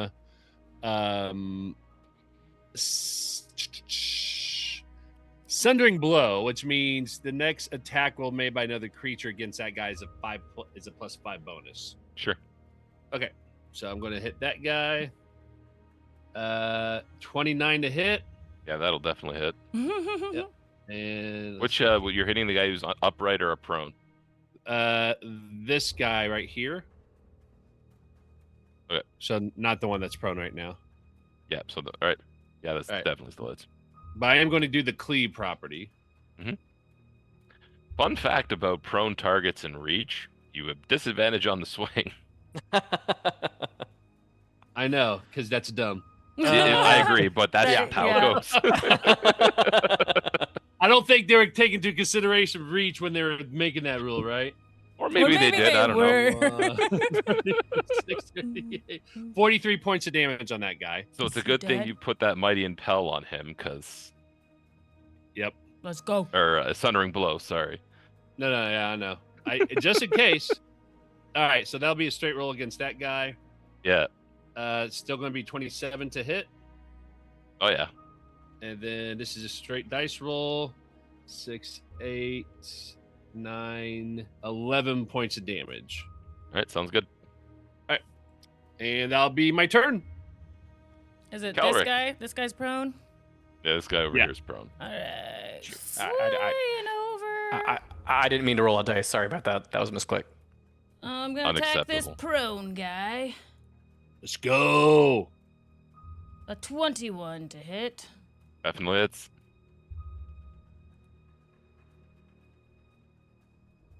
That's sad. 10 damage. Oh, can I roll that again just to see if I get a 20? Yeah. Okay. Damn it. Okay, I'm gonna swing at It him. actually matters really greatly with the 4 pull. Yeah. 30 to hit. Yep, that'll definitely hit as well. 29.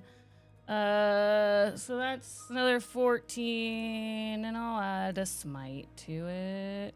Okay. Another 9 radiant. That caused Sounds good. anything. Okay, cool. And then that is. I'm gonna have Buttercup disengage and then come right over here. Okay. That's my turn. Let's go. This guy's gonna stand up, brush himself off, and try again. You gotta keep trying, man. I appreciate you not giving up. He's gonna keep swinging at Navarre, He trying hears to in his chop down head. that tree. 19 to hit Navarre. Yep. Paul Bunyan, eat your heart out. 2 for 2 slashing and 12 necrotic. Okay. Excuse me. 22 for 4 slashing and 5 necrotic. Okay. And another natural 1, but that one is technically a 2. Oh, you got a 22? I want to use see within my glorious defense. I'd give you a +5. Yeah, you can make the 1 attack miss, no problem. Yeah, and then is he Awesome. within my Of you, reach? no, he's No? over Okay, here. that's fine. Okay. All right, so I get that points back. Yeah. Cool. This one actually turns and does the thing that everybody hates and starts swinging at Buttercup. Oh, Oh, that's okay. There. it's against the rules. You Didn't you read the player's monster. handbook? You're not allowed to attack our creatures. That's 18, part of the 18 to rules. hit the mount 18 hits the mount. for 27 points of damage. Jesus. Sentinel. Of course, that was the high damage roll, right? Sentinel. Sentinel. Yeah. The other thing's not a reaction, so yeah. That just took her temporary That's HP 30 away. to hit. Oh wait, Yeah. that was mine. So that's going to be 43 points of damage on that guy. Mhm. Yeah, you didn't like that very much. Well, too bad, bruh. Yeah. Don't go after our unicorn. He sees the anger that provoked, so he's gonna do it again. Oh,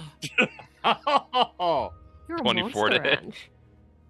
The, 18. this Thane soldier is an internet troll in his Oh. free time. He's just primed. He's just primed Which one?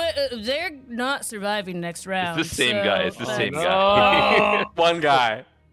He's also Verifiably. like he's gonna take his 3rd swing at Buttercup. Oh, Buttercup. Poor girl. 17 to hit She's fine. I'm gonna use whatever. for 12 points of damage. Yeah, on she's still Buttercup up. on the 3rd. She's gonna get inspiring smite after This one here, I'm gonna roll a D2. Oh. She wants to get my seeing the- horse instead of Navarre. Seeing the rage that it's provoking, at this point they're fighting for just to slow you guys down in whatever way, shape, or form they think they can. That checks out. So let's see That's who okay. they're We're gonna take attack. a short rest. I'll bring Okay, her back, and then... it unfortunately is going to attack Kelric. Oh. Unfortunately. You know, they talk about DMPCs, but they don't tell you about DM minions. Just that one mob that's just really, Right. really channeling.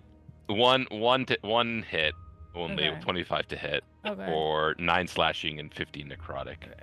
Anne sounds so sad. One hit. That ends all of their turns, and that brings us to the other ship where we have Calren in the air. So I have the ability to knock a dragon prone, but that's actually not great because all of you guys are ranged, which only helps it. So I'm not gonna get to do the cool thing I want to do, where I can just beat the shit out of a dragon with a shield and knock it. So I'm just gonna fly in. Go ahead and move myself, just right behind the dragon. I'm just gonna do another. Well, he did burn his last legendary resistance. Actually, I'm kind of tempted to hold monster on this thing and just.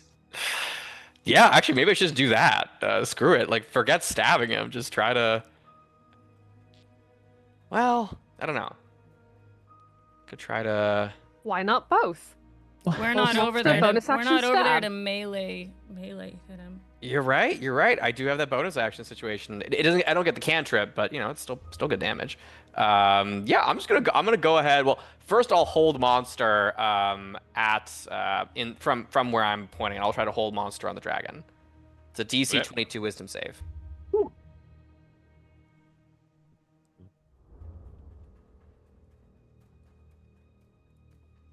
Okay. So it fails. Okay. You see an interesting interaction happens. Concentration drops because it fails. Yes. The red wizard reappears. And then you watch the hold monster get absorbed into the tattoos. But honestly, worth it.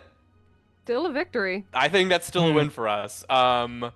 He's looking like a scrawny asshole right now. Yeah, I bet you don't feel so tough right now, you piece of shit wizard. I just came from a workout class boot camp. I'm about to stomp you. All right. And you we're still have a fine. bonus action stab. I do have a bonus action stab. I kind of want to move the I use my bonus action to move the spiritual weapon in closer so I can try to get it to stab him. Because it only moves 20 feet at a time. It's pretty slow. Yeah. So I would need to use my bonus action to do that, Mhm. to at least get it where it could do it. But I am going to move into melee and just be absolutely ready to do something terrible to this person. I think that's my turn, though. So I don't think I have any other... Yeah, I think that's it.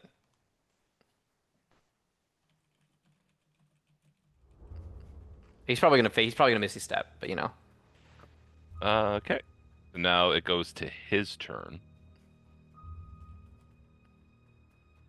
And he looks around him and sees a bunch of different targets, and he begins to cast a spell. Counterspell. Right? He will attempt a Constitution saving throw. What's your spell save DC? No. 21. Emelina's hold on, I'm on Emelina. Emelina's counterspell DC is 21. Mhm. All right, so he fails the counterspell save, but you watch as the counterspell does end up getting absorbed by the tattoos. Okay. And I need Emelina, Calrun, and these poor two sailors to make dex saves. this is a spell, right? Yes. Okay. 22. The first one. 16. Right. Just gonna roll this manually because it's gonna be faster than me pulling it up on Beyond. The chain lightning hits for 44 or 22 damage. Oof. Emelina saved. Everything else failed. You watch as these reasonably hardy deckhands that would have lived if they saved Yeah. do not.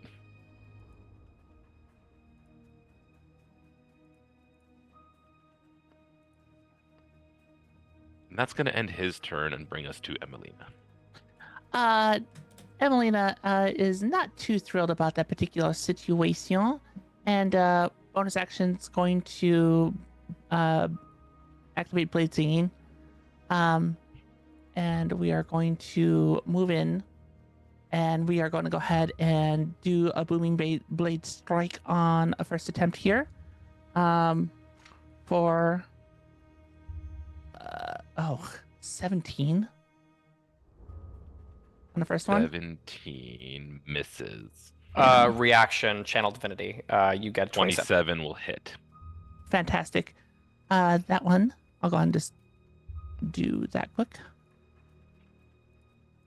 Hopefully it comes through. God, my D&D Beyond has been horrible tonight. All right, so yeah, there you go. There's the first one. We got 5 points piercing and 12 points booming blade. Yep. So 17 Second damage taken. one's gonna be 23 to hit. That'll hit. Awesome. That one is going to be 6 points of piercing damage. And then afterwards, I'm just gonna yell, "Poke it!" and let Simulina come in. She is going to use her wish, and she's going to need that. How does she still have a wish? If did you not? Did you use? Did I you use use wish? Simulacrum. Yeah, So you she's spent. actually. So you spent the gold to cast simulacrum. Yes, I did. Okay. So she's going to cast wish, and I need that red wizard to do a con saving throw. Against what? Finger of We'll death. find out. You'll love to see it.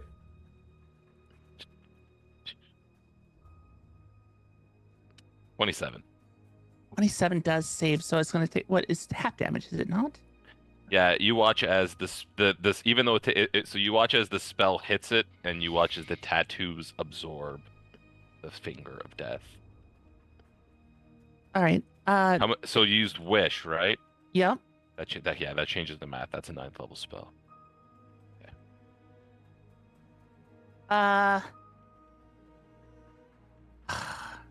It changes the well, all that bumps it up to is what 19 to save on it. So, but still takes half damage, correct? No, but so no, that's what I'm saying. The tattoo absorbed it, but because it's a 9th level spell, it changes the math on the tattoo. Got it. Okay, I see. Merd. All right. That's it for me then. All right. Actually, no, I take that back. Simulina is also going to activate her blade singing at that point too, seeing that Emilina did that. And that will be it. All right. That will bring us to Severin. Whew. All right. We've got someone here that's absorbing spells and a whole shit ton of spellcasters. This worked out lovely, didn't it? The muscle went to the other ship to kill all the mooks, and the spellcaster that absorbs spell is standing among the spellcasters. I mean, Hey, it happens. All right. Let's see. We're getting ourselves a ship. I mean, it might help. Did we What? need one? Who doesn't need a ship? I guess you're right. The resale value on that's got to be pretty incredible. Oh, this ship It is is for a one wolf. it is Severin's turn. Oh, lordy. I will. Let's see. This guy's got to be close to having those tattoos spent. I mean, we've been hitting him pretty hard, especially with a 9th level like that. Not that many, right? And most of the spells were absorbed by the dragon body, Mm-hmm.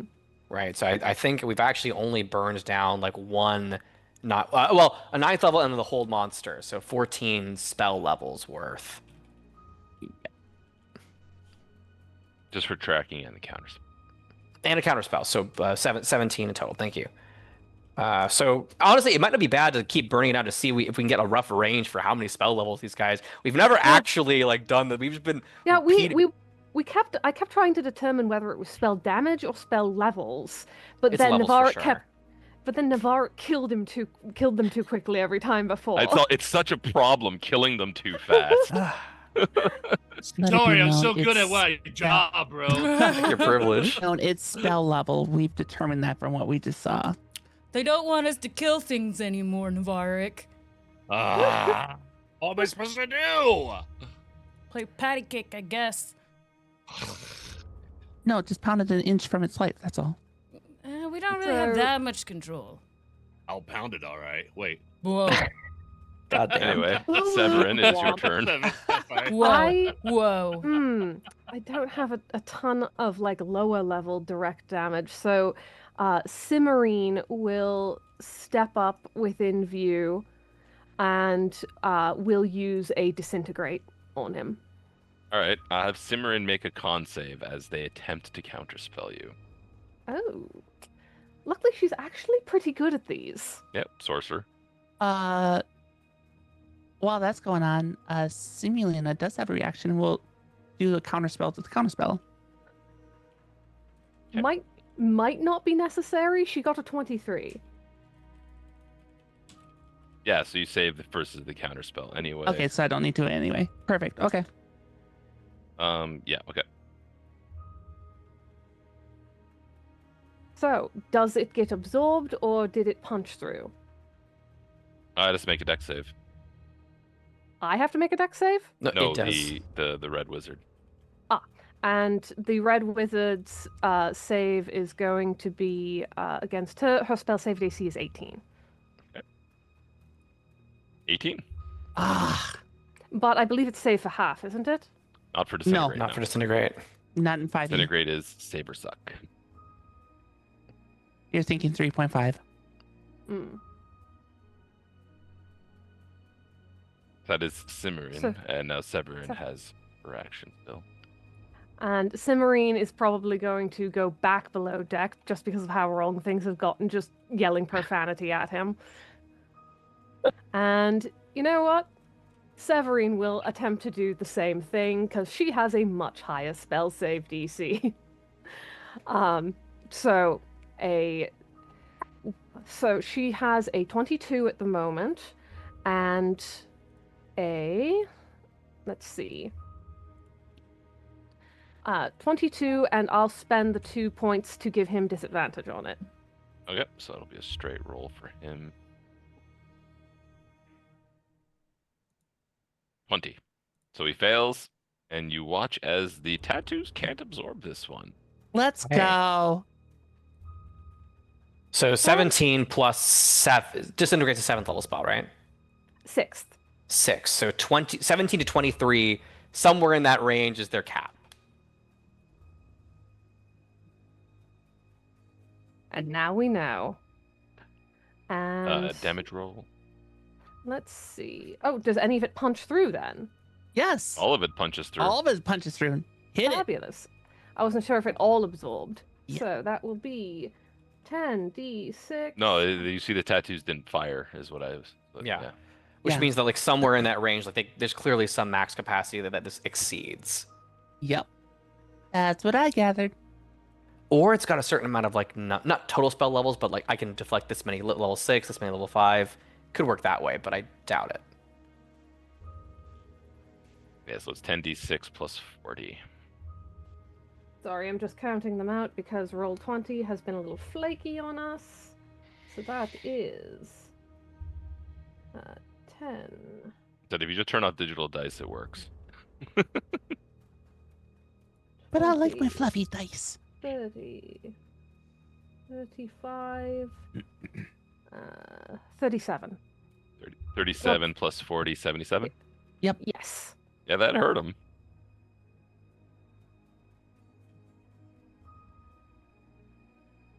He felt that. He definitely felt that. Goddamn right he did. And I believe that will be my turn.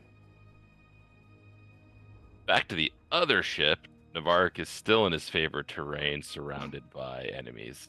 Yes. At this point, Wait, Means- Navarro's a ranger? Navarro's a ranger with favorite Part-time terrain. ranger, part-time Surrounded. druid, I am now going to assume the class part-time pirate as I take my goggles and turn one of the lens and it like turns black to simulate an eye patch.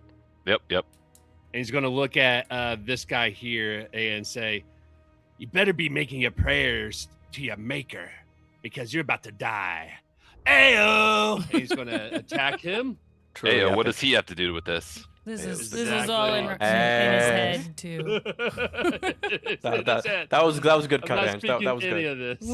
We haven't said anything out loud. Nope, nothing out loud. Everyone's Nothing spit out like loud. you don't hear any yelling on the other ship, which is concerning. Yeah. I'm sort of used to a lot of dialogue in that combat dynamic. So I am worried. I am going to go over there after this. 19 to hit. No idea what's 19 going on over just there. hits. Yes, just hits. Let's die, motherfucker. Alright, so 21, 29, 31, 30. Are you taking the one that hit Buttercup or the other one? 44, 45. The one to the left of me right here. Yeah, okay. Just making sure. Yep. 45 points of damage. Yeah, you as predicted, Navarre bisects another Thayan guard. Yes! That means I get to do another attack as my bonus action here. Mhm. if you so wish. Yep, I'm gonna go for this asshole. Be like, this is for Buttercup. Hold on, reckless. Buttercup probably snorts in agreement. She 26 says, to "Arg." hit. It's from the world beyond. 26 definitely hits. 25, 27, 32, 39 points of damage. And yeah, Navarik is cutting through Thayan guards like they're like, weak lumber. He's gonna look at this guy and be like, "Look at me! I'm the captain now." That's going to be a 32 to hit. 32 hits, as you would expect. I've seen player characters that will miss, but I don't know of any monsters that will miss. 40 points of damage on that guy. All right. That's going to be it. All right. So you, Navarik just cleaving through Thayan guards, and it brings us to Kelric. Kelric's gonna look at the guy, point his sword at him, and dude's gonna hear in his head, "Arr, you struck me horse. Now ready yourself to meet David Jones." And then he's gonna swing. Also, did we establish what gave you guys the ability to speak in people's heads? I don't know if we actually talked about No, that. don't worry. Don't worry about yeah, it. Yeah.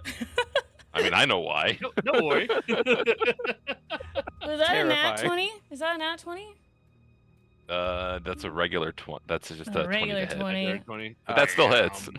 I figured it. Just Yeah. a boring old That 20. is Yeah. a really boring hungry old for it. 20. Okay. You're really hungry for that Vorpal lab-grown, sword. boring 20. Oh crap! I did the friggin' Vorpal sword thing. Oh, good. It's 15 damage. It's 15. Okay. Yeah. I'm gonna swing at him again. 26, That hits. and I'm not gonna hit the Vorpal thing again. Another 17. My friend did a lot of damage to him. Is he still up? He's not. I was gonna Okay. say the second swing cuts down the last Thayan defender on this ship. We got a ship! Arg! You're the new captain now. My next turn, I'm totally going to get to the steering wheel and Yeah, start absolutely. turning the ship. Gonna be yelling directions, and Kelric's gonna have no idea what any of it means. Is that end of turn for Kelric? Port to start. Yes, sorry. Port to starboard, and then it's like, which one? Where's starboard? Just say left or right. That'll bring us to Calron. Incredible. So an entirely different thing is unfolding here, Yeah. as I'm just in mortal lock with the thing. Yeah, so you've got they were cutting through the Thayan guards, the red shirt mages and such with ease. You go back to the mortal struggle against the Zolkir on the other. We haven't even. We already. I definitely haven't sweat yet because Navarik did most of it. Incredible. All right, spiritual weapon's gonna come in. Take a hit. Mm-hmm. Roll. Quick.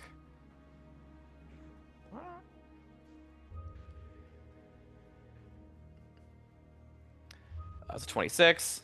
That'll definitely hit. What level did I cast this at? You cast it at 8th. Oh, okay. I'm gonna unmark some stuff. Sorry. And then this damage is this. So I hope you marked off an 8th level spell slot. I've marked that. I had marked off 7, but I've now marked off 8th. I've forgotten exactly. All right. 40 points of force damage. He's Uh, looking rough. And I'm just gonna. Did Booming Blade appear to damage him, or? Yeah. I'm gonna fuck him up with a Booming Blade. Yeah, we're going for it.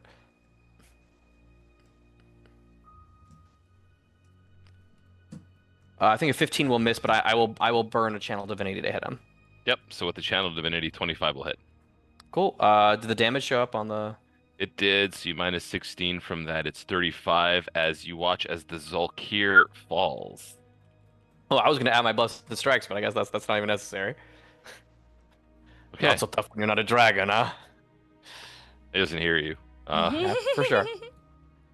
But things go quiet. There's some dead sailors on both ships. Kelric finds the gem thing. The gem thing is actually around the neck of the good. Zolkir. So Emelina probably finds the gem. Perfect. As long as somebody Yeah. finds it. Yeah. I If I will could call out to say- the captain of our ship. Oh, please. Good. I will say, once we are under the water, I am highly likely to have the most mobility if you want me to hold the opal amulet. So you loot the Zolkir and they have the opal amulet. So we'll say Emelina found it. What you guys can do with it is up to you. What you have this matter of a second ship, and somebody wants to talk to the captain. I was going to approach the captain. Captain, do you have enough sailors on your ship to pilot the second one back to port after you leave here? I mean, we can lash them together and probably tow the other one back using the bigger ship. That's something we can definitely do. Excellent. We would like to take a salvage fee as part of our operations, and of course, I would like to dedicate part of my cut to diamonds to bringing back the deckhands that you lost. You can do that. We were just going to push him overboard. I do have the ability to raise the dead. I'm not going to do it now because I'm really quite busy, but I will come back into port. I mean, honestly, the merchant princes might be willing to cover it. I could probably talk them into, diamonds as part of the. You're pretty sure that's not going to happen. Listen. All right. We'll figure something Having out. discussed the merchant princes, you're pretty sure that wouldn't happen. Fair enough. Well, we'll do a salvage. We'll get it cut, and I will hopefully be able to get some diamonds to bring your men back. Do we Okay. maybe want to do a short rest? You can do like a ritual restful repose on some of them.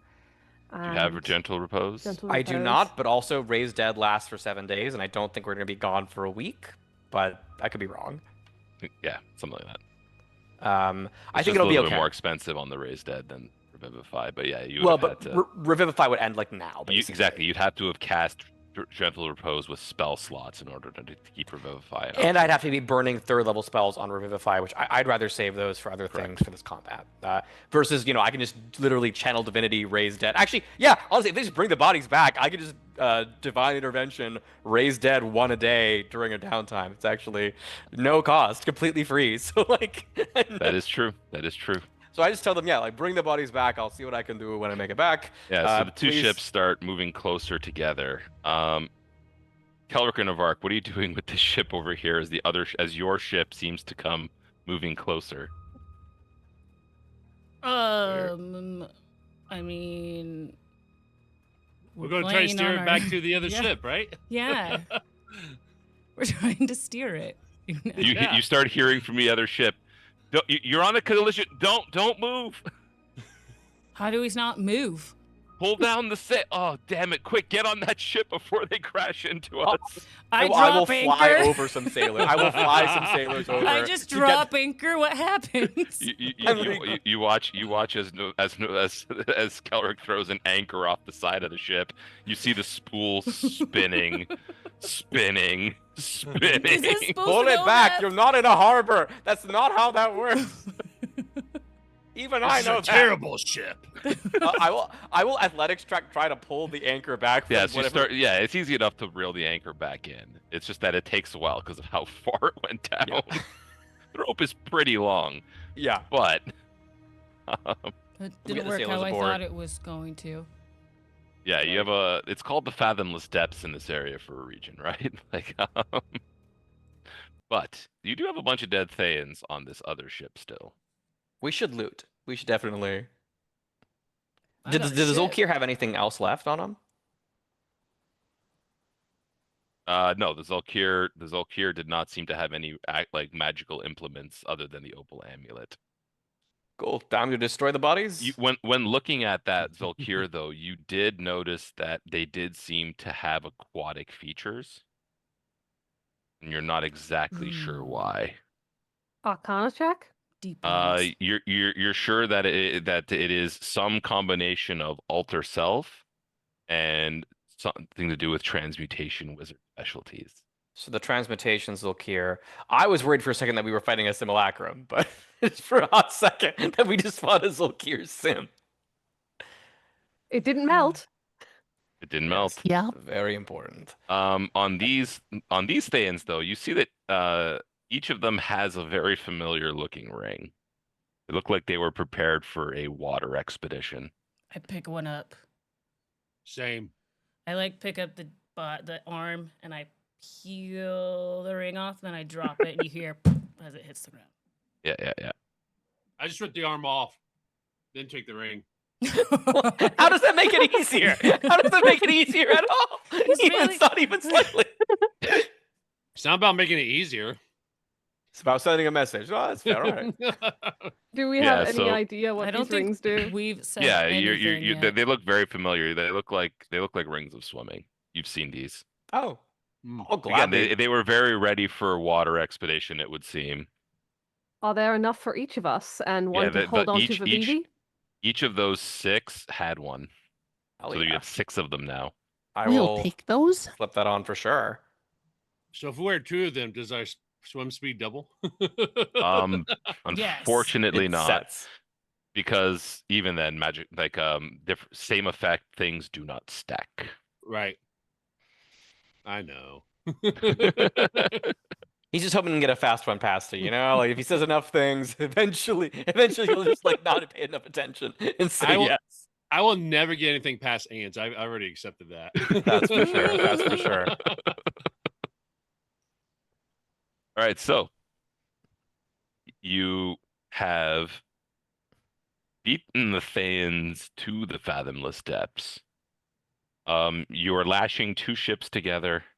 It seems like the other group is looking to be effectively, what you told them is still accurate, they're going to tow this other ship back to the port and let you guys figure it out from here. Yeah. How are we gonna get Can back? we search the ship to see what's in there? It just looks like provisions for a sea voyage. They didn't seem to have any kind of like Prepare. luxury or anything on it. This is a warship. For sure. For sure. It looked like it was a Thayan military vessel of sorts. That's got to be worth something, whatever the salvage rate is in this port. Oh yeah, a galleon is worth a pretty penny. It's an expensive ship. So Can I John Claude Van Damme the 2 ships? yes, for a brief moment you can in your giant form. You would have the reach. They would be close enough together. But before the ships pull away, I could do a prayer of healing, expedited short rest. Yeah, if you guys wanted to. That seem right, guys? I mean, they're not going to leave until you guys say you're Yeah. ready to go into the water, so you have time. You're not sure how much because the tidal wave hasn't happened today yet, but I also, before the fly wears off, Cimarine is going to take down all of the Thayan flags and rip them up while winking over at Calran. Hey, good stuff. Just thumbs up. I mean, the crew was already all over that because they weren't going to sail a Thayan ship into port. That doesn't seem like a good idea for anyone. I figure with Fly, she might beat them to it. Yeah, I mean, some of them were already. You might get. Yeah, they were already in the process of getting this ship ready to bring back to port. Yeah, you could pull down a couple. I'm not saying they got to all of them, but I'm saying that was already in progress. Yeah. You were given a very professional crew to work with. It did not seem like your average group of sailors. They were very hardy for the purposes of what you would find in a port. Makes sense. If folks have taken hits, I can do a short rest, or if I've been beaten up pretty bad. I don't know how everyone else is doing. I could use it. Yeah, if you want to do a song of rest, that'd be fine. Be sick. I'll drop a prayer of Or healing. prayer So you, healing, whatever. Yeah. All right, that so why Not don't the we song take of a rest. quick break and you guys can do your short rest, and we can come back and go into the next segment once we're ready. So, All right, chat. We'll be back. Don't go anywhere. We're going to our intermission scene. See you in a minute.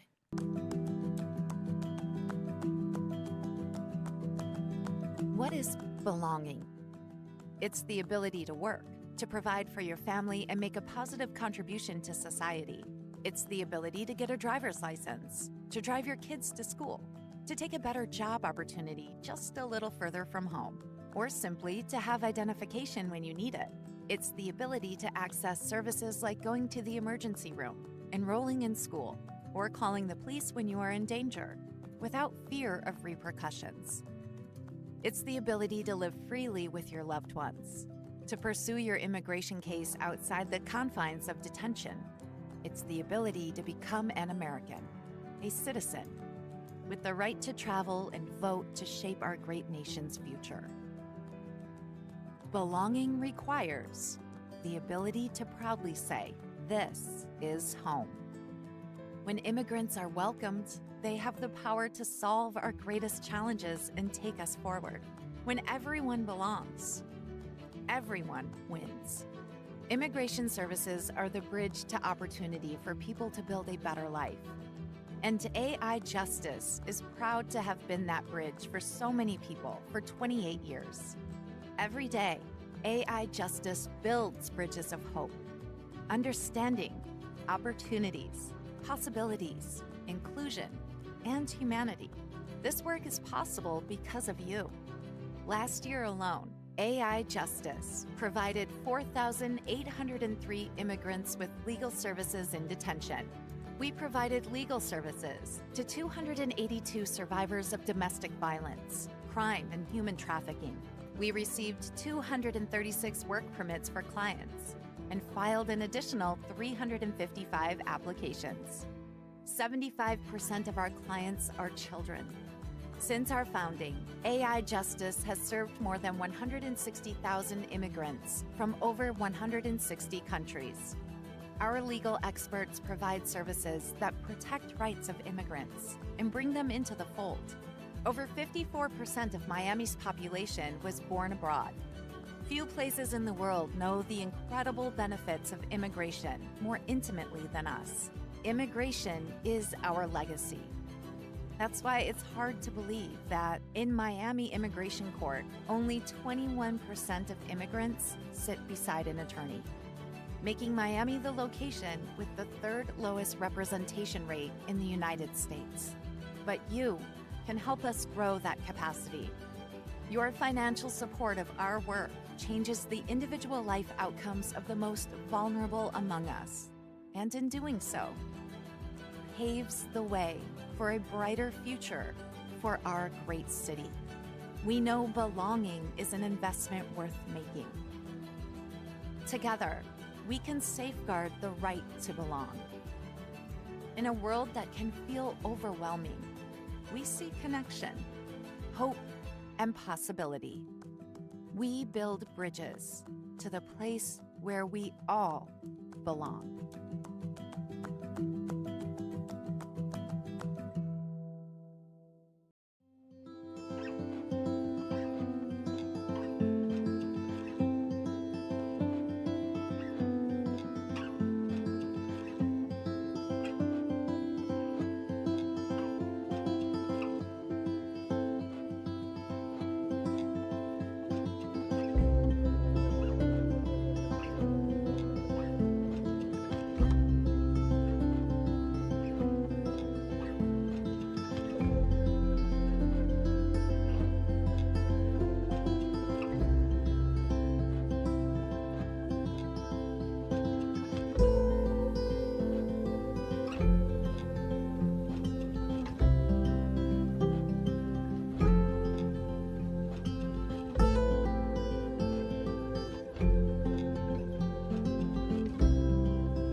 What is belonging?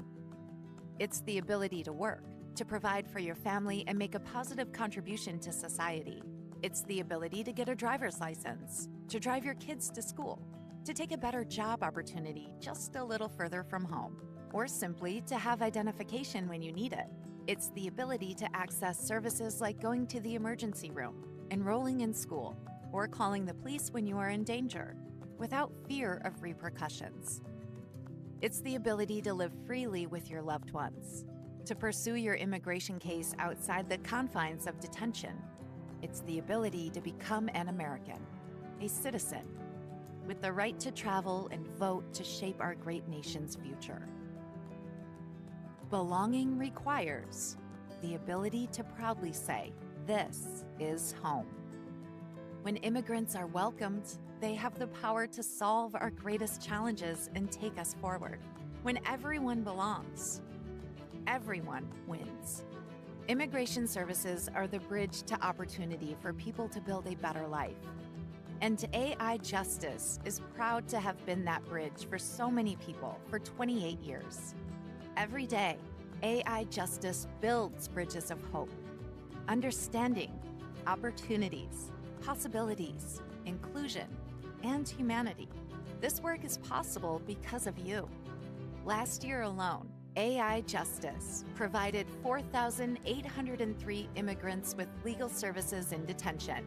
We provided legal services to 282 survivors of domestic violence, crime, and human trafficking. We received 236 work permits for clients and filed an additional 355 applications.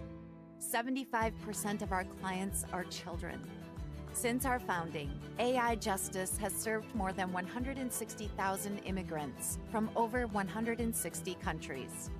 Our legal experts provide services that protect rights of immigrants and bring them into the fold. Over 54% of Miami's population was born abroad. Few places in the world know the incredible benefits of immigration more intimately than us. Immigration is our legacy. That's why it's hard to believe that in Miami Immigration Court, only 21% of immigrants sit beside an attorney, making Miami the location with the third lowest representation rate in the United States. But you can help us grow that capacity. Your financial support of our work changes the individual life outcomes of the most vulnerable among us, and in doing so, paves the way for a brighter future for our great city. We know belonging is an investment worth making. Together, we can safeguard the right to belong. In a world that can feel overwhelming, we see connection, hope, and possibility. We build bridges to the place where we all belong.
belonging?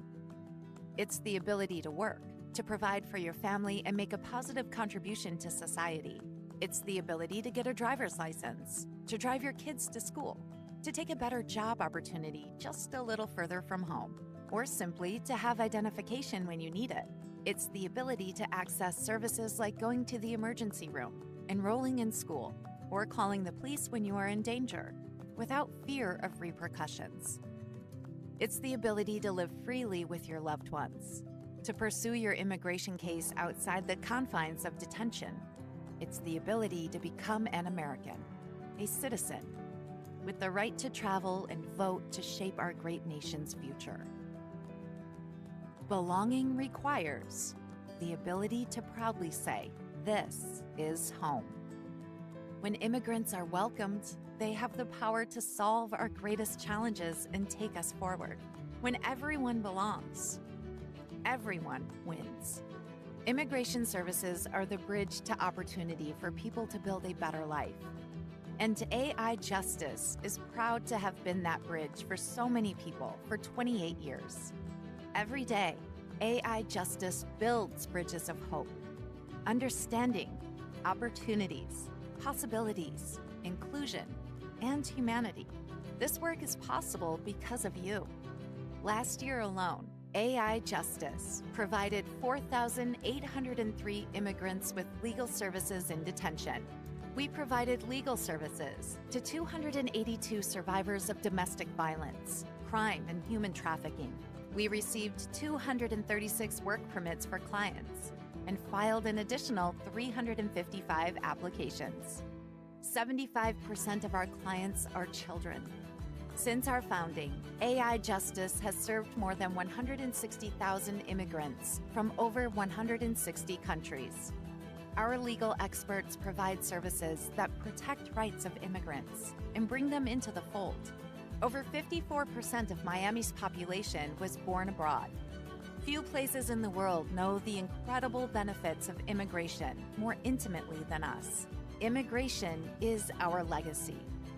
That's why it's hard to believe that in Miami Immigration Court, only 21% of immigrants sit beside an attorney, making Miami the location with the third lowest representation rate in the United States.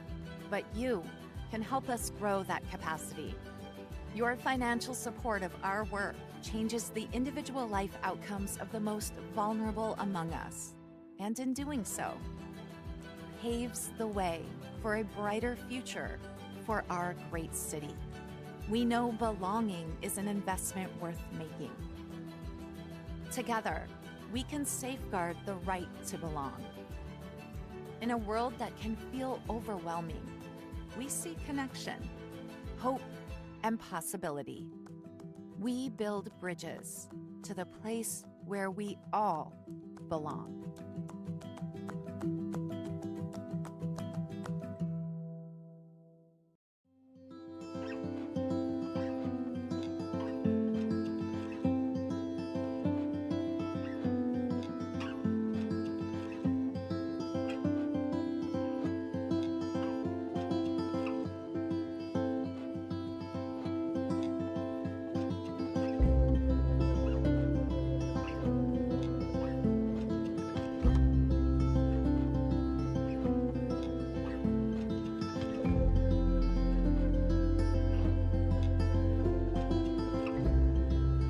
I can never Yeah. tell. Look, I if I'm probably, away, this happens. We're live. I probably Oh, should I death see. ward the other sim, right? I mean, you could. I think I will, yeah. All right, so Simulina also gets a death ward. Thank you. Keep track of those spell slots. I'm burning them. I'm burning them. Still doing okay. Cimarine, given her near-death experience with the fly, also did a self-imposed wisdom check for the YOLO bitch. There was no near-death experience. The It first was one actual did. death. The second one popped up with the memories of the first one getting burned to death by dragonfire. Having witnessed it, yeah. She's Fails- fine. Fails her self-imposed wisdom check and decides she's going to cast Sending to Severine's mother. Uh, hey Mom, can't talk for long. End of the world shite. Just wanted to let you know you can stop complaining. I met a nice cleric boy. You should absolutely ask me more next sending. Love you. And then just kind of smiles at the original Severine in a way that is not at all friendly. Cimarine is a rom-com supporting character. Like wait, that's a new D&D rom-com. The two Sims trying to do a meet cute on their original people. Jeez. We've hit a breach. Emilina just looks at Simulina and was like, I'm glad we understand each other's roles here. We know where we stand on everything. Simulina is like, yes, yep. I wouldn't dare to try to do anything different. Alrighty, so the two ships are lashed together. The crew is effectively waiting for your leave to start heading back to Port Nyanzaru. You've taken your short rest. You have fortunately acquired some rings of swimming from some Thayans who were well, not oddly, but seemed to be equipped for this specific expedition and probably set out before you guys. Just you managed because of your proximity, you got here first. Yeah, we did. Get back, Ripley. And you have the ability now to plunge into the frigid depths and start trying to approach the cauldron of sapphire. I'm on Buttercup, and she dives into the water. All right. Buttercup and Kelric are in the water. It is cold. It is really cold. I guess we could try to dress up a little bit before going down, like wear warmer clothing. It I don't know won't how really you. help in the water once it soaks through, right? Like Yeah, it's you're just kind of it's just bad. It's just Yeah. bad. It's cold in here, guys. I don't like it. Maybe we should go noted. back. I Come don't on, let's think go that's really. swimming. Come on, Jump in. once you're moving, it'll help. Let's keep moving. Get the blood pumping, huh? Yes. Yeah, Okay. I'll leap in as well. By the As way, you I don't know how guys- to swim. Yeah, you can breathe, and you have the ring. It doesn't matter. Could I also say Oh, that due shit, to the yeah. fact Could I also say that due to the fact that the simulacrum don't get any benefit from the short rest during it, Simmarine could have been doing a ritual casting of Rary's telepathic bond between us, Yep. so we can communicate more easily when we're under the water. Yeah, so Rary's telepathic bond goes up for the next hour. I believe it's lasts an hour. You have the ability to communicate telepathically amongst whoever allowed the spell to take hold. I for sure suppose would have. we'll all get a feel for the cold and whether or not we need to start magically combating it as we go down, as it starts to set in. Nah. I don't know if I have any magic that can deal with the cold. That's kind Yeah, I of don't think I have anything. I have cold resistance, so I think that helps depending on what it is. It definitely will help. Stay near me, because we're probably gonna have to make some saves. Yeah, let's all have Calric just at the center of our little group. We're just gonna like child so, leashes from like Calric. you watch as the group of you is slowly descending, and it is dark. It is really, really dark. Even with night vision. Yes, like night vision, you can see in grayscale. The Mhm. problem is that there's not really anything to see. It's Right. just currently it is just black depths. Like you can see each other with your dark vision, but it is cold, it is dark, it is all encompassing.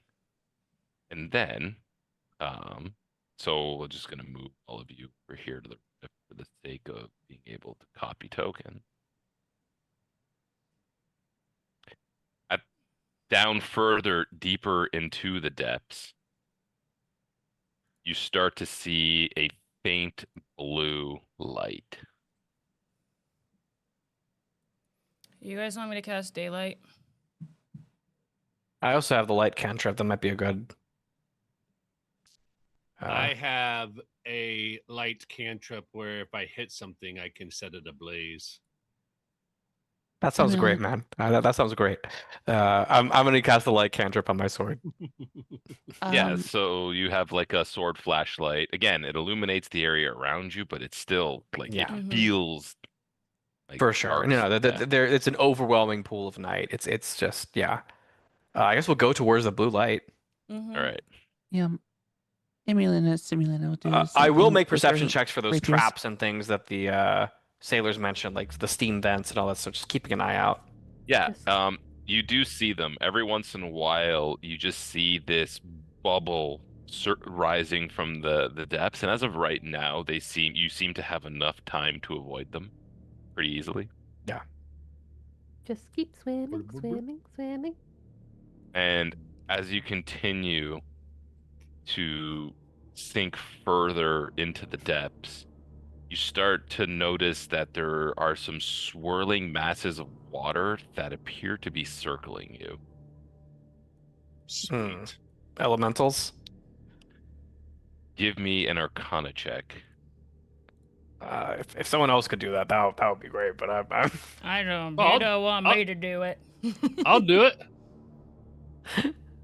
yeah, that's a 0. It's a Yep. now 1 to a Yep. 0.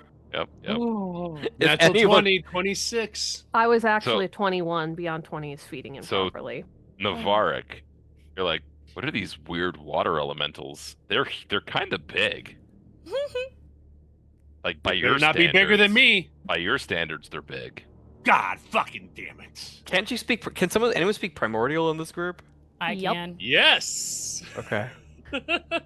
As you do notice these two very large swirling masses of water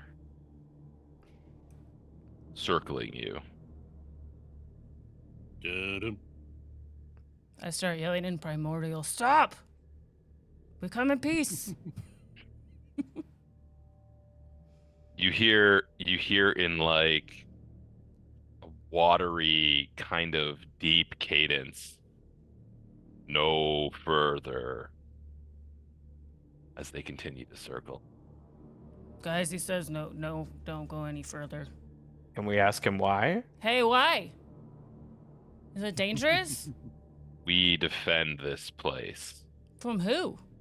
Bad guys. We're not bad guys. Anyone who approaches the depths. Who tells you to do this? You see their reaction to that question. It seems to give them some pause. There's like an old intelligence behind these elementals. It's a little bit different than what anyone who would be able to identify them might notice.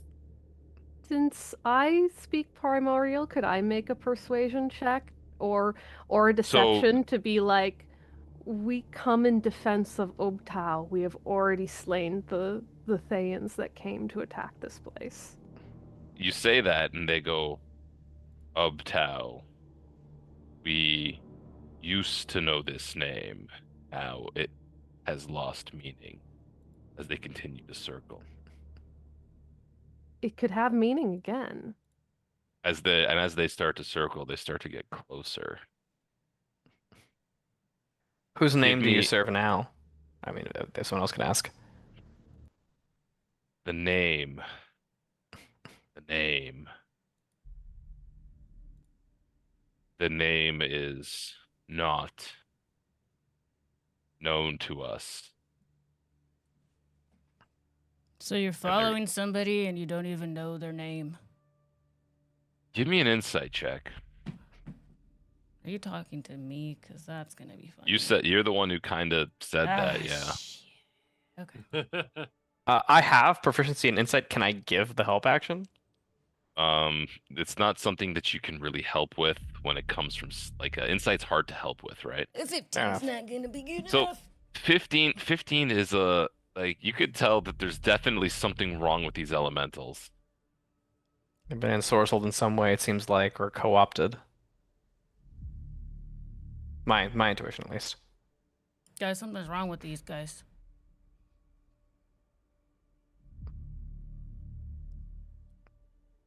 I think we're gonna have to fight him. I hope not. Yes. Of course. Um. They're very close now. Dispel magic. Yeah. I was gonna say, could I attempt a dispel magic on one of them? You can. And Simrine will try a dispel magic on one, and she'll do it with a point for subtle spell. Okay. So you subtle spell a dispel magic, and you do not find any magic Hmm. holding these creatures with your dispel. And it seems like But- they've just been. Yeah, But sorry. that is information in itself. You can give me an insight check now based on new information. Insight. Come on, baby. Ooh, 22.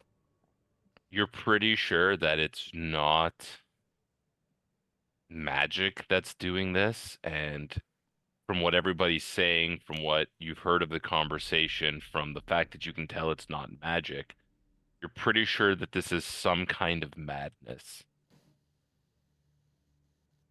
So it could be a curse or disease or something that needs a restoration. I don't think madness as a condition is maybe greater restoration, but I actually don't know if that's a. You would know, Calvin, you would know that the set because you guys have the telepathic bond, so I'm Yeah. assuming Severin communicated this. Yes.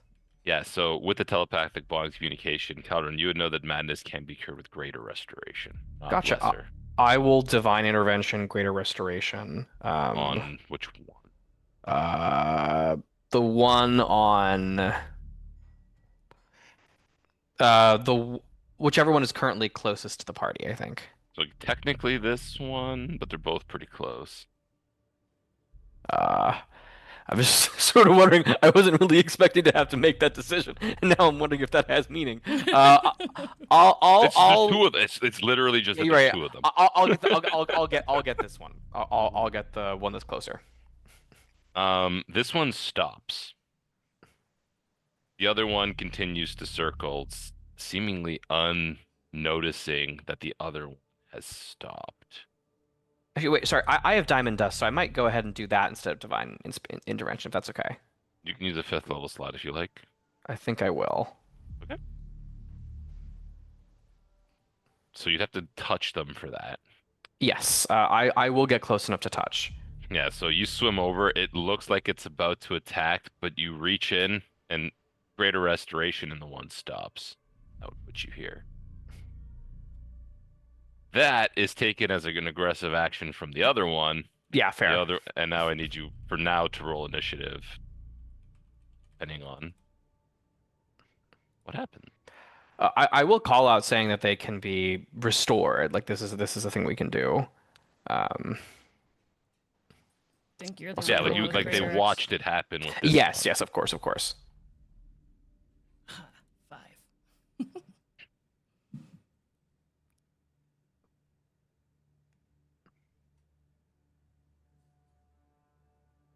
Nat 20, 22. Nice.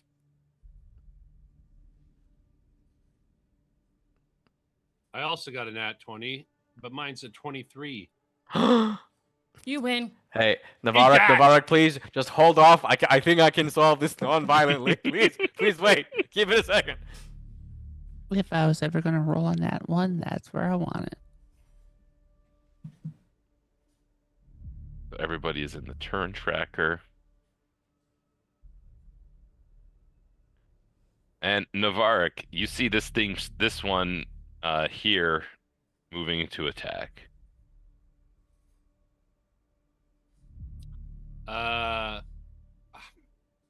I'm definitely going to attack it. So next turn, you can do whatever you need to do, Calhoun. All right. All right, man. Okay, so I can go 40 feet. Is that right?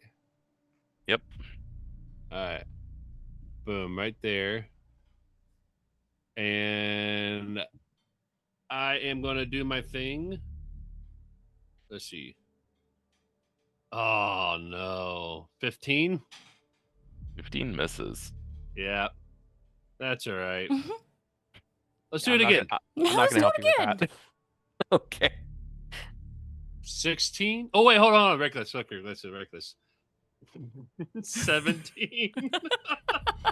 Navarix just doesn't have it in him right now to cut at this majestically watery creature, despite his best efforts. Part of you knows this is wrong, Navarro. Part of you knows. No, it's not. Shut up, Cowler. Calhoun's really getting to him, making him a softie. Anything else from Navarix? At that point, I'm going to grab Calroon with my mighty impel Mhm. and just pull him up to this elemental and be like, Hold do them whatever up. it is. Yes. I thought you were gonna toss me away so I couldn't do it. I thought that I was 50-50. I wasn't sure which way it was gonna go. That's why I did, because I'm like, oh, people gonna expect me to just like throw them away, but no. That would be so wild. That would have been funny. That would have been funny. I imagine like the fear in your eyes. You're like, oh my god, I'm gonna die as I pull you in through. It's just like, wait, where is this going? I just hear watch this in my mind from the Yeah, yeah. Or you use me as a weapon against the guys. You ever been so angry touch you it. hit a motherfucker with another motherfucker? Yeah. Not Well, gonna lie, I have done that with this character before. That's a great, yeah. As far as Navarric knows, Calran touched it and it stopped. So if he maybe just hits it with Calran, it'll stop. That's true. It's I very can cast Greater Restoration too. I got a cleric right here. That's how it works. Clearly. Calrin, it is now your turn. I will place one hand on Navarix, sort of like the arm that's, I guess, grabbing me, be like, this is a wise decision, my friend. And then I'll reach out and I will cast Greater Restoration on this other creature. All right. Slap your armor away from me. And then I think also call out to the party, be like, let's try and speak with them now that they're not crazy. Those who can speak Primordial, please communicate Hey, that we now are. that you're not crazy, can we go? They That we both trying to help. they both kind of stop, and it's hard to imagine because these things in the water are only kind of visible by the fact that they're moving. Mhm. Right? Like they kind of blend in with the surroundings for the most Where'd part. they go? And they seem to be kind of just like fluttering in the water in place as they look to one another and they kind of I do not know why we were so compelled to attack, but we were. Something has corrupted this area and pulled us from Ubtau's influence. I do not know if that will continue or not, but the depths are not far from here. You must continue going down if you are here to align yourselves with Ubtau. And they kind of like effectively go on either side of you as they say that. Could you show us the way? They kind of like they say you just must continue to sink into the depths, go towards the blue light. We will gladly restore Uptau's influence in this place. Is there any aid you can offer us, information on what we might expect ahead? Or even just speed our descent? You move here much more easily than we do. They only move they move a little bit faster, but not so much faster that it would really make that big of a difference. Yeah. They move easier, but not necessarily faster. What they do say though is we have seen a greater number of fiendish creatures, and they're kind of speaking at the same time. Yeah. A greater number of fiendish creatures in this region. More so than we would expect. The correct number would obviously be none, but we have experienced many. Do we know of any like evil elemental gods, like kind of like what Imix was in Ash and Fire, the corresponding for water? There is one. I'm blanking on the name. Then I assume it's not what's here. If you're forgetting the name, I assume that's not what Yeah. we're dealing with. They don't seem to kind of have they don't seem to have a like much of a Awareness of. awareness of what has happened in the last little while. Mhm.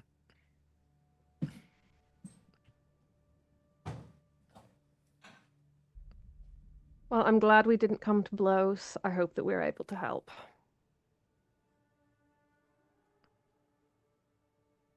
I'm already sinking.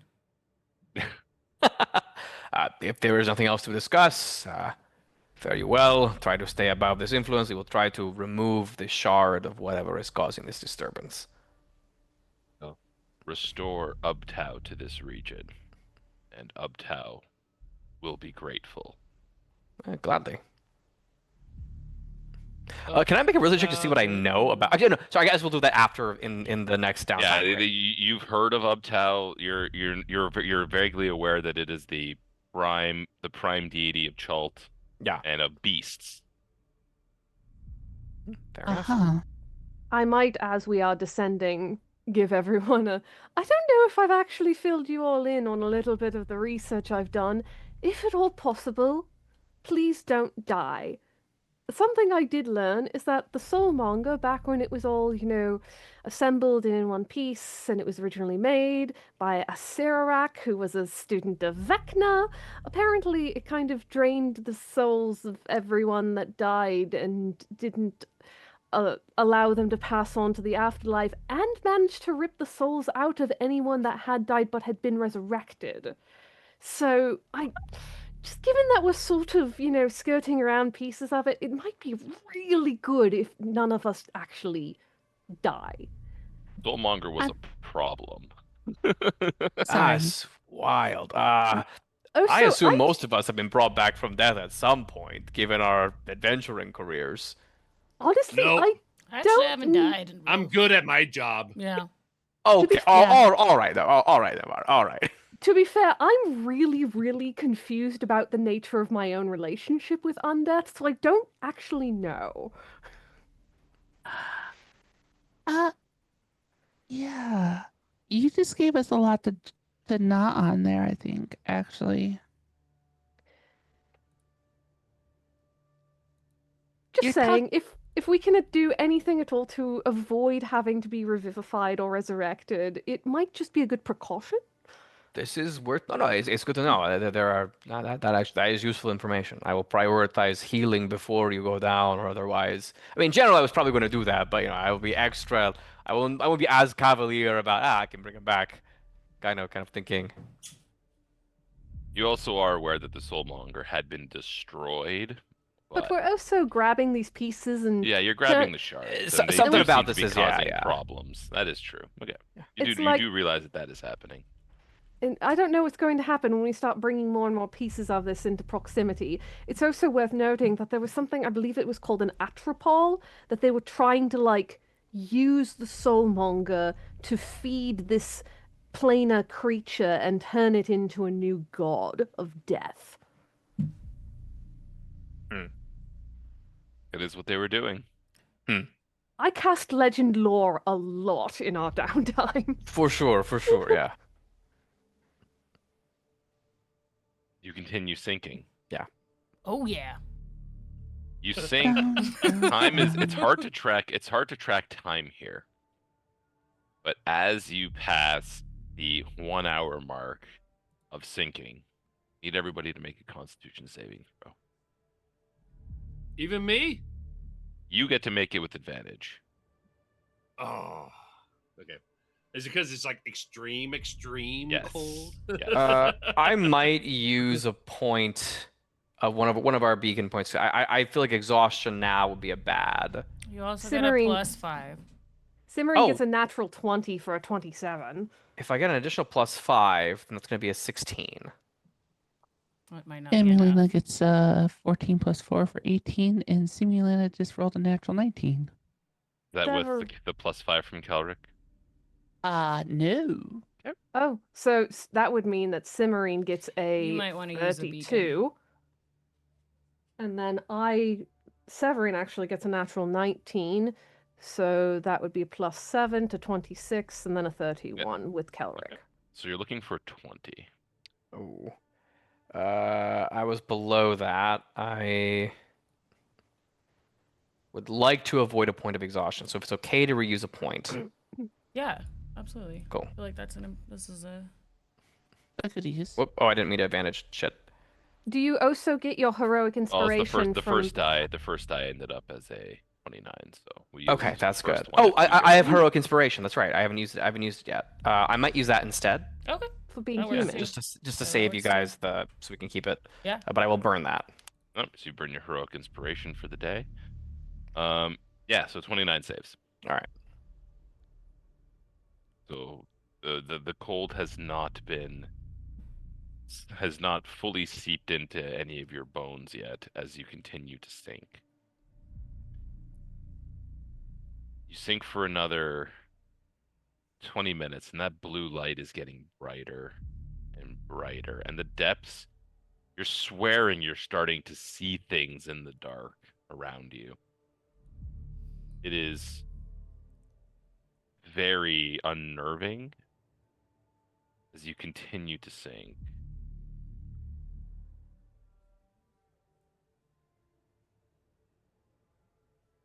And the blue light gets brighter and brighter as you continue to go down. There's tentacles, guys. Investigation check to see what's moving around us. Sure, give me an investigation check. 31. So you're going. It's making your head hurt because you swear you see something. I'm But gonna every cast time you daylight kind of on my sword. Okay. Oh, jeez. Okay. you cast a bright ball of light, and it gets really bright around you. And at the edges of the daylight, it seems like wherever the edge of the light is where you're swearing you're seeing this movement. And Severin, it's driving you, for lack of a better term, crazy, because you cannot seem to rationalize this movement because it seems to move with the light. And I need you to make a wisdom saving throw. Oh, lordy, really now? The one that I'm bad at? How dare you? A +5 from Kelric. You There's get a Um, +5 from Kelric. Can I cast True Seeing on Severin? Yeah, you can spend the mushroom cast True Seeing if you wish. So that is 13 plus 5, 18. 18. Well, that's close enough. I actually have to look at the actual as I forget from memory.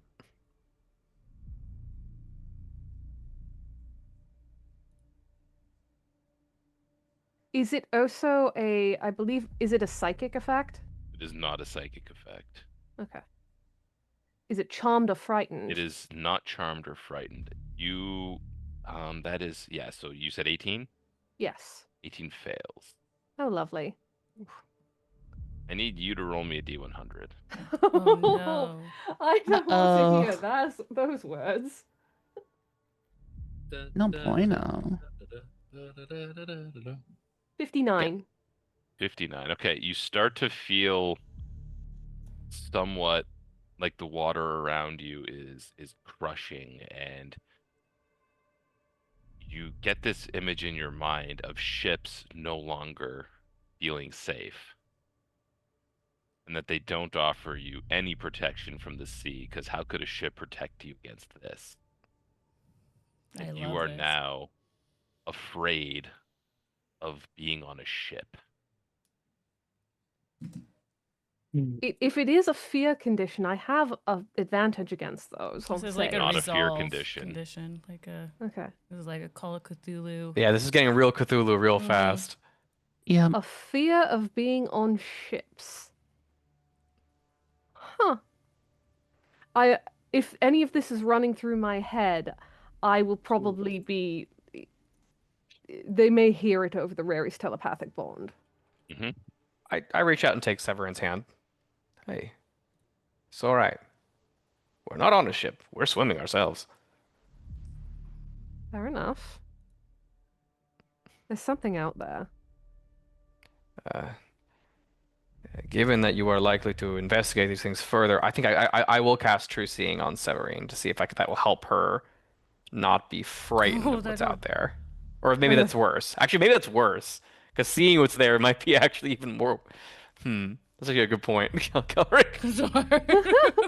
No, no, no. I have an 8 intelligence, so like I'm gonna be fine.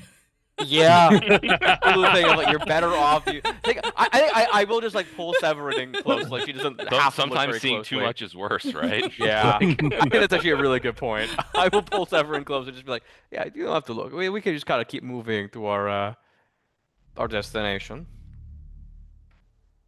Although I don't know where that is, to be honest. The enemy base is down. I think we just keep going. Mm-hmm. Like, why deal with this? Let's just keep. This seems not great. Let's just keep going. As you continue to descend, you start to see forms at the edges of the daylight shimmering into something a little bit more physical.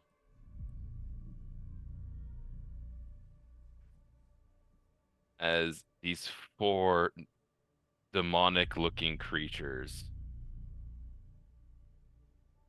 shift into being. As soon as Oh. they get close, can I cast?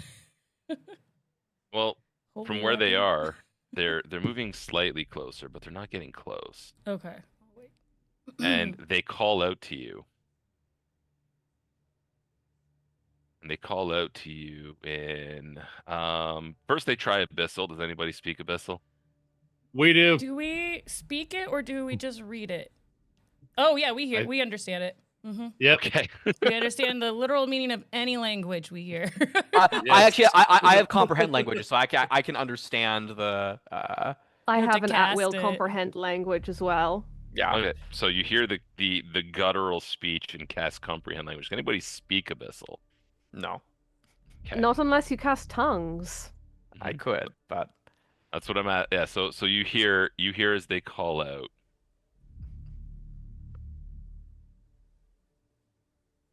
This rift is ours, granted to us by the Prince of the Darkened Depths. What is your purpose here before we send you to the hunger? I'll cast tongues on myself. It's only a 3rd level spell. I'm curious. I'm interested in what's happening here. You're like, I don't know if I'm gonna. No, I'm doing it. I got it. I gotta check in here. The hunger. Do you mean what lurks at the depths, at the deepest depths, or what surrounds us? They are an immense power in the depths. They brought us here to serve, and we serve well. I do not doubt it. Perhaps the same purpose has brought us here. So you too wish for the destruction of all land creatures. Of course, we are well equipped ourselves to navigate this space, and the land has never served me well. Deception check. Oh, for sure, for sure. I do have proficiency in this, Is so there we'll any see how way this I goes. can help? I mean, you can understand, but can you speak Abyssal? Because you have, like, you can understand what he's saying. Yeah, but Maybe so can 'cause I just be like, Picking up what I'm putting down and just Yeah. being like, yeah, I'm about this. Yeah, you just like, I just pull out nod. your sword. I Yeah. don't want the land to be there. Yeah, why do you think I'm here? Like, do you think I'd be here if I liked the land? Come on, man. I roll with advantage. I like knock you on the Sure. shoulder, like you're right. I have Come on. Ah, you gotta be kidding me. 14. no. They go, squishy creatures like yourselves usually do not belong here. Well, What, these are what, go ahead. these are hardly usual times, my friend. See, if you wish to pass, then you must pay the toll. What is the toll? The toll is, and they kind of, you see them all kind of like look at each other. The valuables you have on you. Tell him I don't have anything valuable on me. Yes, of course, I understand. Though it seems strange, we would not present these valuables to the hunger, and as part of our supplication. You will not make it to the hunger if you do not pay the toll. Well, here, all of my valuables, and I will toss just like a bag of gold, like just like some sort of, and try to like make it seem like that's.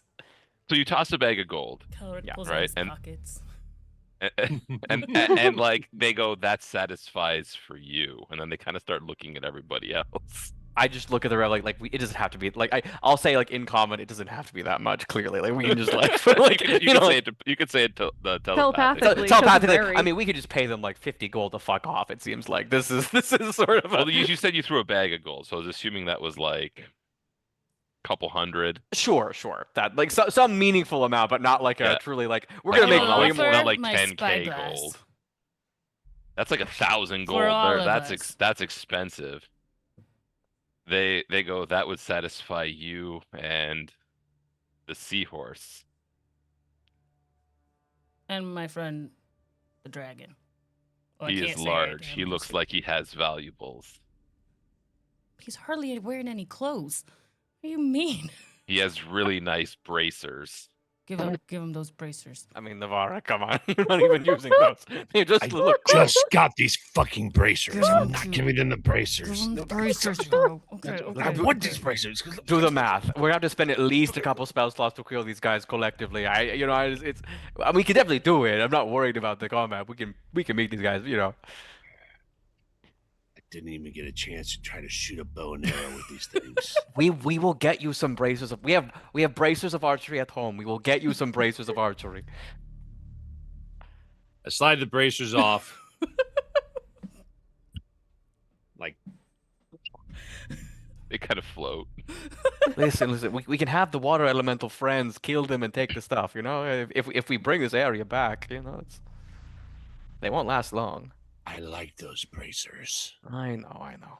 We can, No, we can still come if you want. Yeah, when we get back up, we're gonna kill them and get the Yeah, bracers. we can swim up. It's nothing. They don't seem that tough. But then they kind of start looking at the two pairs of twins. Cimarine and Severine will get together to put together like a pouch to make and try to make clear this is both of us, and I'll communicate with your intentions to them. They kind toss of like, they catch the pouch and they look inside and they go, how much was in there? 100 gold. They're like, see the hand goes back out. The bag that Cal run through for himself was more. And they seem to be, you're getting the impression that they're pretty greedy.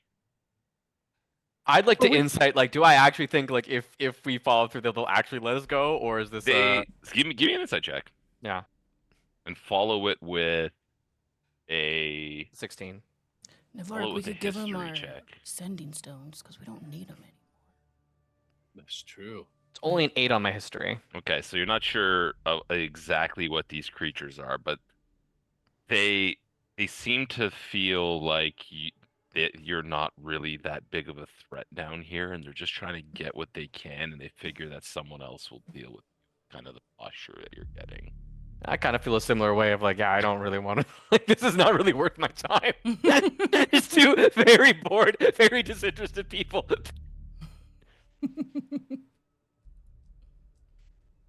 Severin will throw another 100.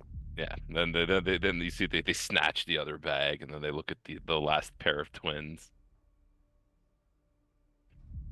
Emelina. Please don't fuck this up. After all this effort, please don't derail this. Come Do on, did I hear any of this though because of what was going on in? Yeah, it's Raries. Caloran's been communicating with us. yeah, Okay. telepathically. Yeah, telepathic bond is great for communication in a scenario where there's a Like this, yeah. conversation. Come on, Emelina. Even Cimmerine ended up passing her self-imposed wisdom save to not nuke them. It's just 200 gold. Like, really, we're gonna make so much more just walking around every place we go. There's random gemstones just kind of everywhere. We have a warship that we're getting a share on. No, you're not. What? No, we're all gonna. Oh, please. Okay, we fought the dragon that you didn't have to deal with, so you got. Okay. We Finders will keepers. negotiate this. We Finders will have this keepers. conversation later, but it is going to be a heated conversation. Mhm. You have a tavern. You do not need a warship. I reach into the belt pouch That's of debatable. what I have for coin, and I'll pull out 5 platinum. The warship is going to be our expansion plan for Yeah. the So the tavern. 5 platinum, and then they kind of like it floats over, and then they look at the other one. 5 platinum's 50 gold, right? Yes. Yeah, Is it? Yeah. Correct. Like it is. That was the statement. Okay. and then I'll do it one more That was a time. question. I don't remember. I don't know. I'll do it one more time. I'll do it again and kind of give a nod that it's indicating it's for her. Mm-hmm. And then they kind of like see they start like slowly backing off into the darkness out of the daylight spell. We go through this hole, guys. We paid the All toll. right, let's continue. Wow, I prepared dunks today. I honestly wasn't sure I was gonna use this, but apparently, okay. And as you continue to sink into the depths, short some gold, spyglass, pair of bracers. You emerge into an area that is much clearer and much brighter and much warmer. Any shipwrecks in it to reinforce my temporary madness? You do see some ships down here, kind of like as it gets brighter, but they seem like they've been here a real long time. Fuck. Handing it. Hey, that's a broken ship, not a ship, and you're not on it. It's different. It's just Oh, not the same. There's a bad guy on here. So you get to the you get There's to a the bad guy here, guys. Am I looking at? Bad guy. I don't You're like looking him. at so as you continue to sink, you look at this thing, and as you kind of have been in this area now, and it's been kind of weighing on you. I need you all to make wisdom saving throws, except for Severin. Ugh, merde. This is technically before you see this, just so Damn you're it. aware. And then we get the +5 from Kelrick. I'm Yep. gonna go mad. Oh, that's a nat 20, so 36. There you go. Turn off your damn digital dice so your D&D Beyond rolls work. Oh, sorry. Oh, Just that's for the stream. You can turn them back on after. I also rolled a nat 20 for 20 I think they're Plus showing up 5. in roll 20, right? plus 5. Yeah, it showed up as a 6. It showed up as a. Yours showed up as a Oh. 30. Oh, it did show up eventually. Just was delayed. Let's see. So simmering, technically, this won't affect, and it won't affect Bring on the Simuline either. resolve. 20. What is that? Wait. 20, 25, 26? Yeah. 26 works. I don't feel good about Severin not being happy. That I don't feel comforted. So 25 passes. Currently the only one who's failing is Kelrick. Oh no. Is Bring that it. standing? Yeah. Then I need you to roll. It might be worth burning a We beacon of only hope on this have Kelrick. one left.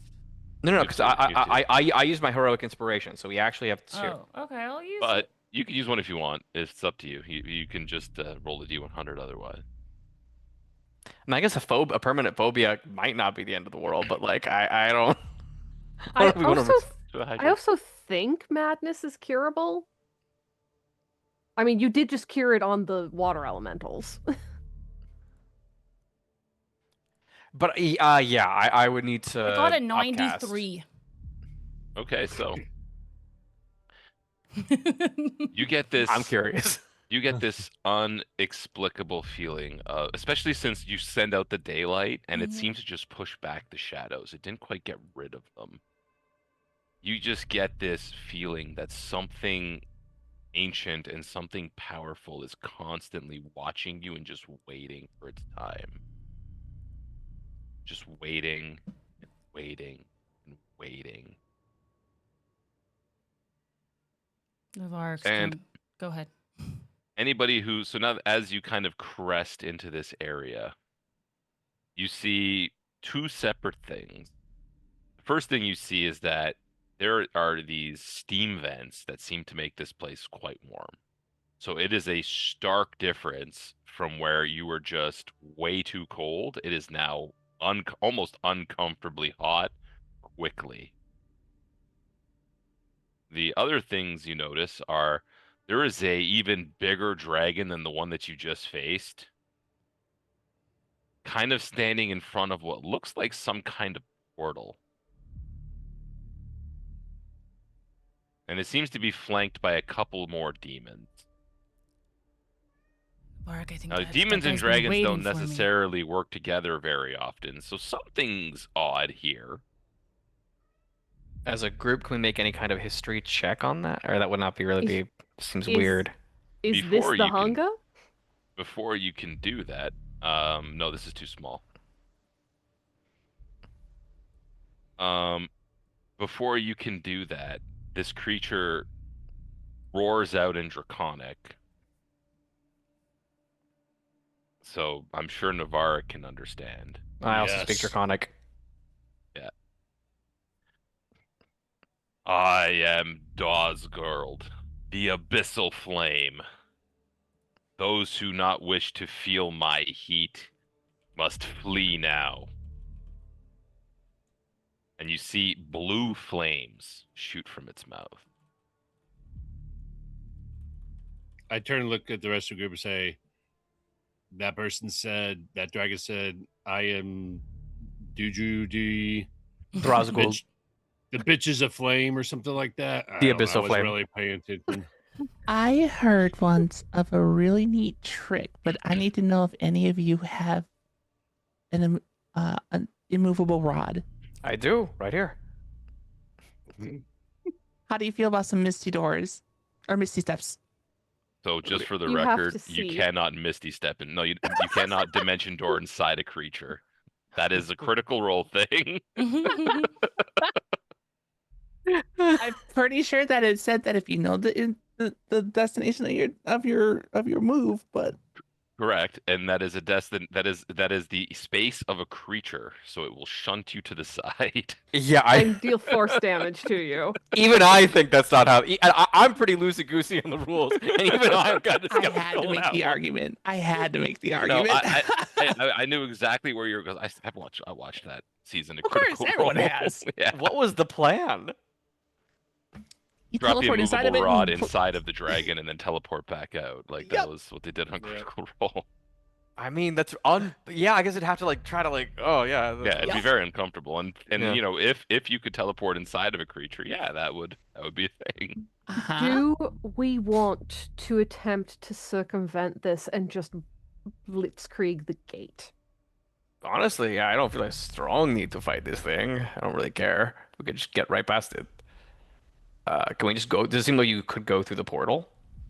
You're not sure from where you are standing. Like you can see the shimmer of it, but you're not quite sure. I mean, I could get us immediately in front of the portal if we think that it's open and could just run. But if we think that could we do like an Arcana check to see if it's open? Again, it's hard to see from where you are more than Hmm. anything else. Can I call out in Draconic? Great Drazgul, we have come to serve the great hunger.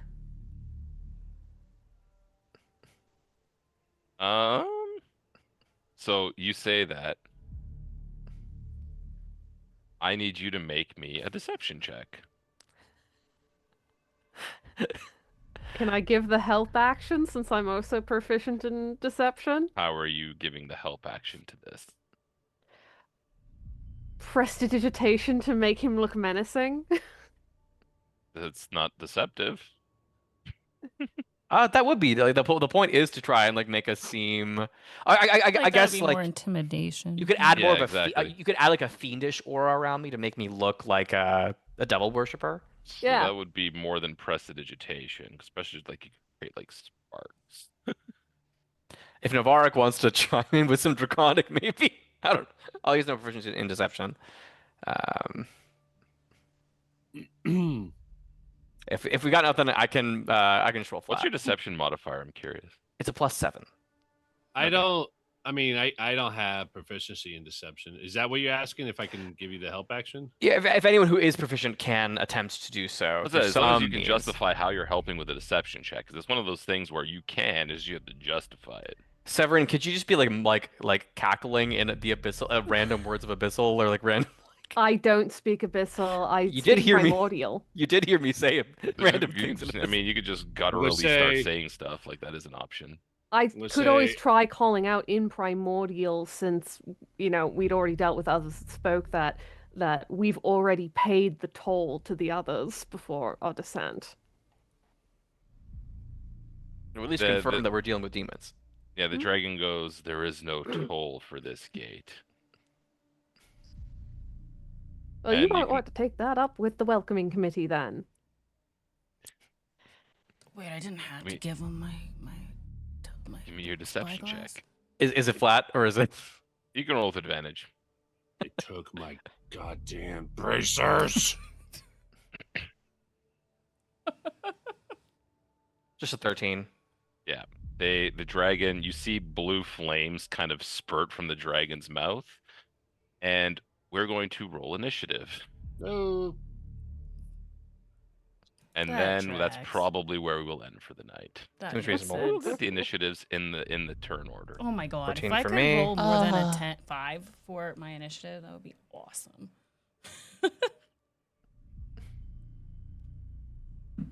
And you guys can spread out from here, but that might also cause problems that you're unaware of, so feel free. Interesting. I'm That's assuming good. I'm That's not in my good for you large guys.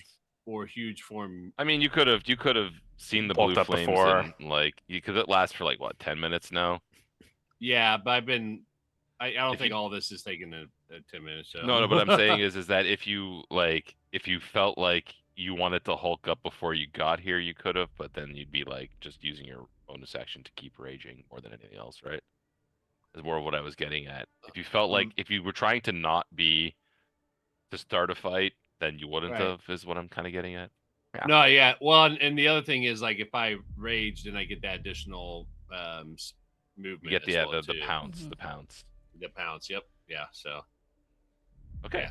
Can I have cast holy weapon? you could have if you wanted to. Because But we're that would gonna again- fight him, right? I mean, like again, like if you wanted to cast an offensive spell beforehand, like that would have also just triggered combat, Yeah. right? Okay. I was just gonna. I can wait, I guess. All right. Well, gotta love that really high initiative roll from ye old dragon. Yeah, that was. Oh, I do lovely. love the new stat blocks initiative scores. Ancient Red Dragon, for those that are following at home, has an initiative bonus of plus 14 Is that all? That makes sense. because there were so many complaints from DMs of Get my out of here." monsters died before I could move. They were like, fine, no more complaints, and they just buffed all the big monster initiatives. Right. Like they're All right. proficient I'm in okay with initiative. They're I love proficient, it yeah. as a DM and a player. Like as a DM, it's great. As a player, it makes sense. Like I had zero complaints with it. Mhm. It Oh, I'm not honestly, complaining it either, does make the yeah. combat way more dangerous and interesting. So I'll give it that. Okay, Yeah, so I'm not complaining. this dragon is spitting blue fire underwater. So you know what that probably means. Yeah, it's probably not. We're not going to be resistant to this or with the water. Yeah. No. There are things that I could do if you want to just skip this fight and we get the fuck out of here. That's up to you guys that you could possibly do when it gets to your turn. As much as I kind of want to beat the crap out of an ancient red dragon, we do have other fish to fry. You do. But that's a tale for next time. All right.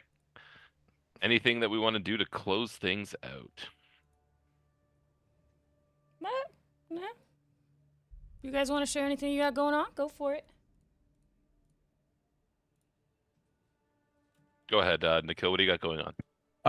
No, I think nothing particularly new. I will be at Balticon in May, speaking at the Science Fiction and Fantasy Conference. So if you happen to be East Coast interested, go and check it out. Where's that? Baltimore in Maryland. Oh, Balticon. I didn't. That Yeah. sounds fun. Okay. South of the border. Indeed. Typically, you can catch myself, Michelle, Ange, and Dee here on this channel. Every Sunday that we're able to, we do try to do a Curse of Strahd stream whenever the group is available. We have three others as well. And then- Beyond that, go ahead, Michelle. Let's see, on top of that, my normal stream stuff is on Tuesdays and Fridays where I do variety stuff. I've got charity work that's coming up soon too, so I'll be looking forward to announcing that. I ain't doing shit. Yeah, you tell him. You tell him, Sean. That's right. I just show up and play. other than the games that I'm playing on this channel, I have a one shot coming up in mid-April. That is going to be a Root one shot on a Tuesday night. Mhm. Where I'll be playing a mouse that is totally not the brain from Pinky and the Brain. And Yes. beyond that, I'm starting up a high-level campaign where I get to play starting at level 11 with Goblin Tuesday on Friday nights, starting in a couple weeks on Friday. Very cool. Nice. Exciting. And I will be playing a divination cleric, so a light cleric / divination wizard. Fun class. Ooh, that sounds sick. Excuse me. All right, guys. Thanks for hanging out. We'll catch you next time. I'm gonna raid over at the Pocket Dragon Pub.